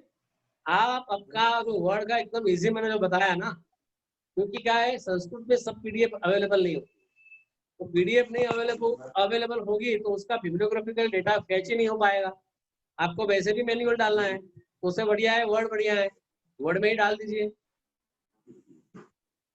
पहले क्या यस करें, सर। एक्सेल में डाल दीजिए एक बार, जो भी डिटेल है ना वो राइट। एक्सेल में डाल दीजिए एक बार, और एक्सेल में से कट पेस्ट करके उसमें डाल दीजिए, क्योंकि वर्ड का भरोसा नहीं होता। जब आप पायरेटेड वर्जन यूज कर रहे हो तो वर्ड कभी भी बंद हो जाए, उसका डेटा उड़ा दे, तो आप फंस जाओगे। तो हमेशा एक बात ये भी याद रखना कि जब आप पीएचडी का थीसिस टाइप करते हैं वर्ड में, तो उसको ऑटो सेव मोड में रखना। तो जब आपका काम चालू हो तो उसकी एक अनेक फाइल बनती जाए साथ साथ में, और जैसे कहीं करप्शन आता है ना, तो सब फाइल सेव हो जाती है। उसमें से जो लास्ट डेट वाली फाइल होती है, टाइम वाली, उसको ले लोगे तो आपका पूरा डेटा रिकवर हो जाएगा। या फिर आप, क्योंकि क्या होता है, देखिए आपने वर्ड चालू किया, पहला चैप्टर 200 पेज का है, 80 पेज का है या 90 पेज का है, 80वें पेज पे आप टाइप करके आ रहे हो और वर्ड करप्ट हो गया, तो आपके 80 पेज चले जाएंगे। आपकी इतनी मेहनत 6 महीने की आपकी चली जाएगी। तो बढ़िया ये होता है, उसका बैकअप लो और साथ में ऑटो रिकवरी, ऑटो सेव, ये ऑप्शन उसमें आता है। ऑटो सेव ऑप्शन हमेशा ऑन रखो। ऑटो सेव में क्या होता है कि जब आपकी फाइल खुलती है, एक फोल्डर बना दो, वो फोल्डर में ही फाइल खोलो। तो वो फोल्डर में जैसे ही आप फाइल खोलोगे, उसके साथ थोड़े थोड़े अंतराल पे नई नई फाइल बनती जाएगी पीछे। जंक फाइल बोलते हैं, उसका नाम भी जंक जैसा होता है, कोई पर्टिकुलर ऐसे सुस्पष्ट नाम नहीं होता है फाइल का। तो वो जंक फाइल बनती जाएगी। जैसे आप सेव करके बंद कर दोगे, वो सब फाइल चले जाएगी, एक भी फाइल आपको दिखाई नहीं देगी। लेकिन वर्ड में कुछ खराबी आ गई, वर्ड में कुछ करप्शन आ गया, वर्ड ने काम करना बंद कर दिया, उस टाइम आप अपना डॉक्यूमेंट रिकवर नहीं कर पाओगे। इफ आपने ये ऑटो सेव जनरेट किया होगा, तो वो जंक फाइल जितनी भी जनरेट हुई होगी, वो सब जनरेट फाइल, ऑटो जनरेट जो हुई होगी जंक फाइल, वो वैसे ही रहेगी, वो डिलीट नहीं होगी। और उसमें आप टाइम के हिसाब से देख लो कि लास्ट में आपने जो काम किया है, सेव किया था। और हमेशा एक याद रखो, कंट्रोल एस करते रहो। थोड़ा कुछ टाइप किया, थोड़ा कुछ टाइप किया, तुरंत उसको कंट्रोल एस करते रहो। तो आपकी फाइल हमेशा सेव होती रहेगी, होती रहेगी, होती रहेगी, और आपका काम जो है वो कहीं जाएगा नहीं। और हमेशा 2-3 जगह पे उसको सेव रखते रहो, आपका काम बहुत काम की चीज है। और बताइए, नहीं तो फिर यस हम सर। यहाँ सेशन खत्म कर देते हैं। सर हमने लास्ट में अभी एक प्लेगियरिज्म के बारे में जानना है कि तो ये बंद कर दो अभी। सर और इंग्लिश में, हाँ हाँ यस बोलिए। सर। सर इंग्लिश भाषा में अगर किसी ने थीसिस टाइप की है तो उसका प्लेगरिज्म चेक इजीली हो सकता है, जी, लेकिन संस्कृत भाषा में क्या उतना इजी नहीं है ना सर? मतलब कि संस्कृत भाषा में भी प्लेजरिज्म का चेकिंग मैं कर रहा हूँ अभी भी उर्दू में। उसमें एक ही है कि उसमें यूनिकोड आपको वर्ड फाइल और पीडीएफ फाइल दोनों देनी पड़ेगी। कभी कभी प्रॉब्लम क्या होता है, बच्चे इतने होशियार होते हैं कि वर्ड फाइल में, मतलब पीडीएफ में से, मतलब वर्ड में से पीडीएफ बनाते हैं, तब उसमें जंक कैरेक्टर डाल देते हैं, तो वो भी सॉफ्टवेयर उसको पकड़ लेता है। तो मैं हमेशा वर्ड फाइल ही अपलोड करता हूँ। और वर्ड फाइल में मान लो आपने कुछ उसमें गेम खेली है, तो वो भी सॉफ्टवेयर बता देता है। लेकिन आपका जो टाइप किया हुआ मैटर है, वो यूनिकोड में ही होना चाहिए। दूसरा कोई सॉफ्टवेयर में आपने किया है, तो सॉफ्टवेयर खुद, यूनिकोड सॉफ्टवेयर खुद बता देता है कि ये जंक फाइल है, और उसमें कैरेक्टर, पूरा थीसिस का जो एनालिसिस होता है, उसमें कैरेक्टर दिखते हैं, सिर्फ अलग अलग कैरेक्टर, कोई शब्द दिखते ही नहीं, तो वो फेल हो जाता है रिपोर्ट। तो वो अवॉइड करने के लिए आपको यूनिकोड, कौन सा भी फॉन्ट यूज करिए, लेकिन यूनिकोड का फॉन्ट यूज करिए, टेरा फॉन्ट नहीं। ये आप ध्यान रखेंगे तो आपका बहुत इजीली, और रेफरेंस ठीक से देंगे तो ज्यादा आपका प्लेजरिज्म रिपोर्ट में ज्यादा सिमिलरिटी नहीं आएगी। सर अगर पैराफ्रेज करते हैं, जैसे कि किसी ग्रंथ में लिखा है कि अहम मंदिरम गच्छामि, और किसी ने लिखा है कि मंदिरम गच्छाम्यहम, ऐसे करके संधि करके लिख दिया है, तो बराबर, मतलब क्या उसको प्लेगियरिज्म कहा जाएगा? प्लेजरिज्म नहीं, लेकिन देखिए जो कॉमन वर्ड्स होते पैराफ्रेज हैं, किया है सर। सुनो सुनो मेरी बात, हाँ जो कॉमन वर्ड्स होते हैं ना, तो हाँ। एज पर यूजीसी गाइडलाइन 14 शब्दों तक का कॉमन वर्ड जो रहता है, उसको चला लिया जा सकता है। और जो बिल्कुल कॉमन शब्द होते हैं ना, जैसे संस्कृत में होते हैं ये सब, तो उसको भी अवॉइड करते हैं, ठीक है। लेकिन कंटेंट वाइज जब आप पूरे का पूरा उठाते हो और उसका आप क्रेडिट नहीं देते हैं तो फिर दिक्कत है। आप सर आपने क्रेडिट जो देना 14 जरूरी है, शब्दों का कहा इन्वर्टेड तो और पूरे इन्वर्टेड कॉमा में देना जरूरी है। ओके सर, पूरे थीसिस में 14 शब्द 14 शब्द पूरे थीसिस में नहीं, कोई भी मान तो लो वर्ड एक सेंटेंस है उसमें ऐसा कोई शब्द है कि जो कॉमन है लेकिन 14 वर्ड्स तक है तो उसको कर सकते हैं अवॉइड। अच्छा, उससे ज्यादा नहीं। नहीं, लेकिन वो ओके सर। कॉमन होना चाहिए। कॉमन नहीं हो, फिर आपने कहीं से कॉपी किया हो और लगा दिया हो तो वो पकड़ लेता है। सर एक एग्जांपल देके समझा सकते हैं कि कैसे 14 वर्ड से ज्यादा को पकड़ लिया जाता है यादव? मतलब ऐसे 14 कॉन्सेप्ट वर्ड्स थोड़ा के सा समझ कम में आया। होगा ना तो भी वो सिमिलरिटी दिखाता है कि कौन से जगह से आपने लिया वो भी दिखाता है, उसका यूआरएल भी दिखाता है और आपका थीसिस में कौन सा पोर्शन है वो पोर्शन को हाईलाइट करके दिखा देता है और कितना परसेंटेज आपने वो डॉक्यूमेंट में से उठाया है वो परसेंटेज भी दिखाते हैं ग्राफिकली।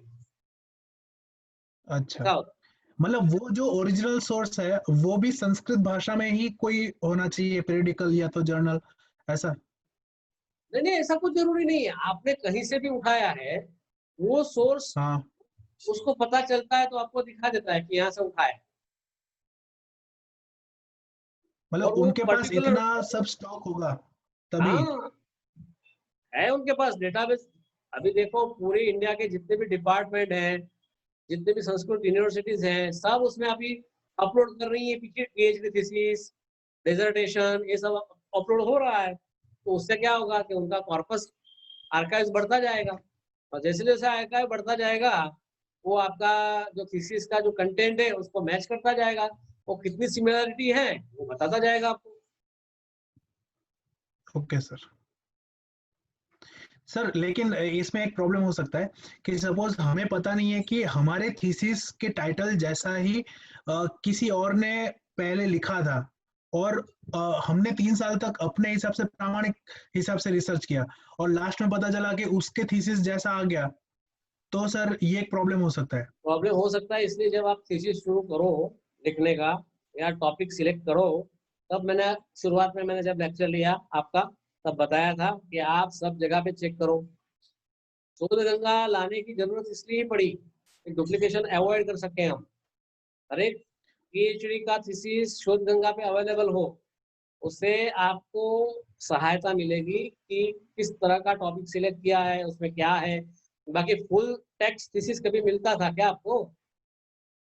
इतने सर दूर दूर लेकिन तक। जैसे हमने 2017 में रजिस्ट्रेशन किया और हाँ 2000 अभी 20 में हमारा थीसिस पूरा होने को आया, हाँ लेकिन 2019 में किसी ने हमारे जैसा ही थीसिस वो टाइटल या वैसे लेके उसने अपलोड किया शोध गंगा में, हाँ, 2019 में किया सर। तो अभी हम अपना थीसिस सबमिट करने जाएंगे तो वो हमारे तो ऊपर मान ऐसा लो आरोप लगेगा कि इसने आरोप उससे कैसे देख के लग सकता लिखा। है, उसका रजिस्ट्रेशन कब हुआ, उसने मान लो इतने जल्दी सबमिट कर दिया तो उसने रजिस्ट्रेशन आपके बाद में किया हो तो वो सब कंसिडर होता है। और अच्छा उसके अच्छा। लिए भी मान लो किसी ने आपके पर उंगली उठाई है तो उसको जस्टिफिकेशन भी देना पड़ेगा ना कि भी आपको कैसे पता राइट। चला और सामने वाला ने कब रजिस्ट्रेशन करवाया है ना। रजिस्ट्रेशन करवाने के बाद यस सर। उसने क्यों नहीं देखा कि भाई ये डुप्लीकेशन हुआ। तो प्रॉब्लम किसको आता है? बाद में जो रजिस्ट्रेशन करेगा उसको प्रॉब्लम आ सकता है, आपको नहीं आएगा। तो ऐसे चिंता राइट। मत करो, जब आप सिलेक्ट करते हो किसी का टाइटल तब आपके साथ कोई ऐसा ना हो जाए कि आपने कोई गलती की। बस इतना आपको ध्यान रखना है, राइट। समझे आप? Yes sir. हमारे बाकी सारे यूनिवर्सिटीज में, कई यूनिवर्सिटीज में ऐसा होता है कि बेस्ट पीएचडी थीसिस अवार्ड मिलता है, क्या हमारी यूनिवर्सिटी में मिलता है? नहीं नहीं, हमारी यूनिवर्सिटी में वैसे भी पीएचडी थीसिस कितने सबमिट होते हैं साल में? बहुत कम होते हैं ना, क्योंकि हमारी जो पॉपुलेशन है पीएचडी स्टूडेंट्स की, क्योंकि हम संस्कृत एक सब्जेक्ट ही लेते हैं और उसमें अलाइड सब्जेक्ट्स हैं संस्कृत से वाला, लेकिन उसमें भी पीएचडी करने वाले छात्रों की संख्या कितनी है? बहुत कम बहुत है। कम है सर। और उसमें भी आप कंपटीशन कैसे कर पाओगे? हर एक का अलग अलग सब्जेक्ट है, हर एक का अलग अलग कंटेंट है, तो उसको श्रेष्ठ कैसे आप बता सकते हैं? पीएचडी ही एक राइट सर। अपने आप में श्रेष्ठ एक डिग्री है और एक रिसर्च है। तो आप ऐसे दूसरे से कंपेयर नहीं कर पाएंगे आप। ये मेरा मानना है। फिर तो आगे जाके ओके सर। कोई बता सकता है कि नहीं ये अच्छा है, वो अलग बात है। लेकिन ये मेरा एक मंतव्य हाँ ऐसा है कि आप रिसर्च जो होता है वो रिसर्च प्योर रिसर्च होता है। उसमें आप एक दूसरे से कंपेयर नहीं कर पाएंगे। आप अभी कोरोना वायरस की वैक्सीन ढूंढ रहे हैं और कोई कोई दूसरी मच्छर की, मलेरिया की ढूंढ रहे हैं, तो उसको कंपेयर नहीं कर पाएंगे, इसका रिसर्च अच्छा है, इसका रिसर्च अच्छा। दोनों अपने अपने हिसाब से राइट। अच्छे होते हैं, है ना? ऐसा। लेकिन यूजफुलिटी सोसाइटी को कितना वो काम आता है और मैन काइंड को कितना वो यूजफुल हुआ और किस तरह से बेटरमेंट लोगों के जीवन में लाया, वो एक मायना हो सकता है। उसके हिसाब से नोबेल वगैरह मिलते हैं, तो वो एक हो सकता है। लेकिन जैसे ह्यूमैनिटी में जो रिसर्च होते हैं, उसमें तो ऐसा कोई मापदंड मुझे नहीं लगता अब तक किसी ने क्यों बनाया हो। ठीक है? थैंक यू सर, मेरे सारे प्रश्न यहीं पे आपने समाधान कर दिया है। अगर जी, योगेश भाई पंड्या और इंदु भट्ट जी के भी कोई प्रश्न है तो वो पूछ सकते हैं अभी। बिल्कुल, बिल्कुल। सुन रहे हैं और उनको कुछ क्वेश्चन है तो पूछ सकते हैं, नहीं तो हम यहाँ अभी बंद कर सकते हैं। हाँ बस यहीं बंद करें? पे સર हम पूछ लें।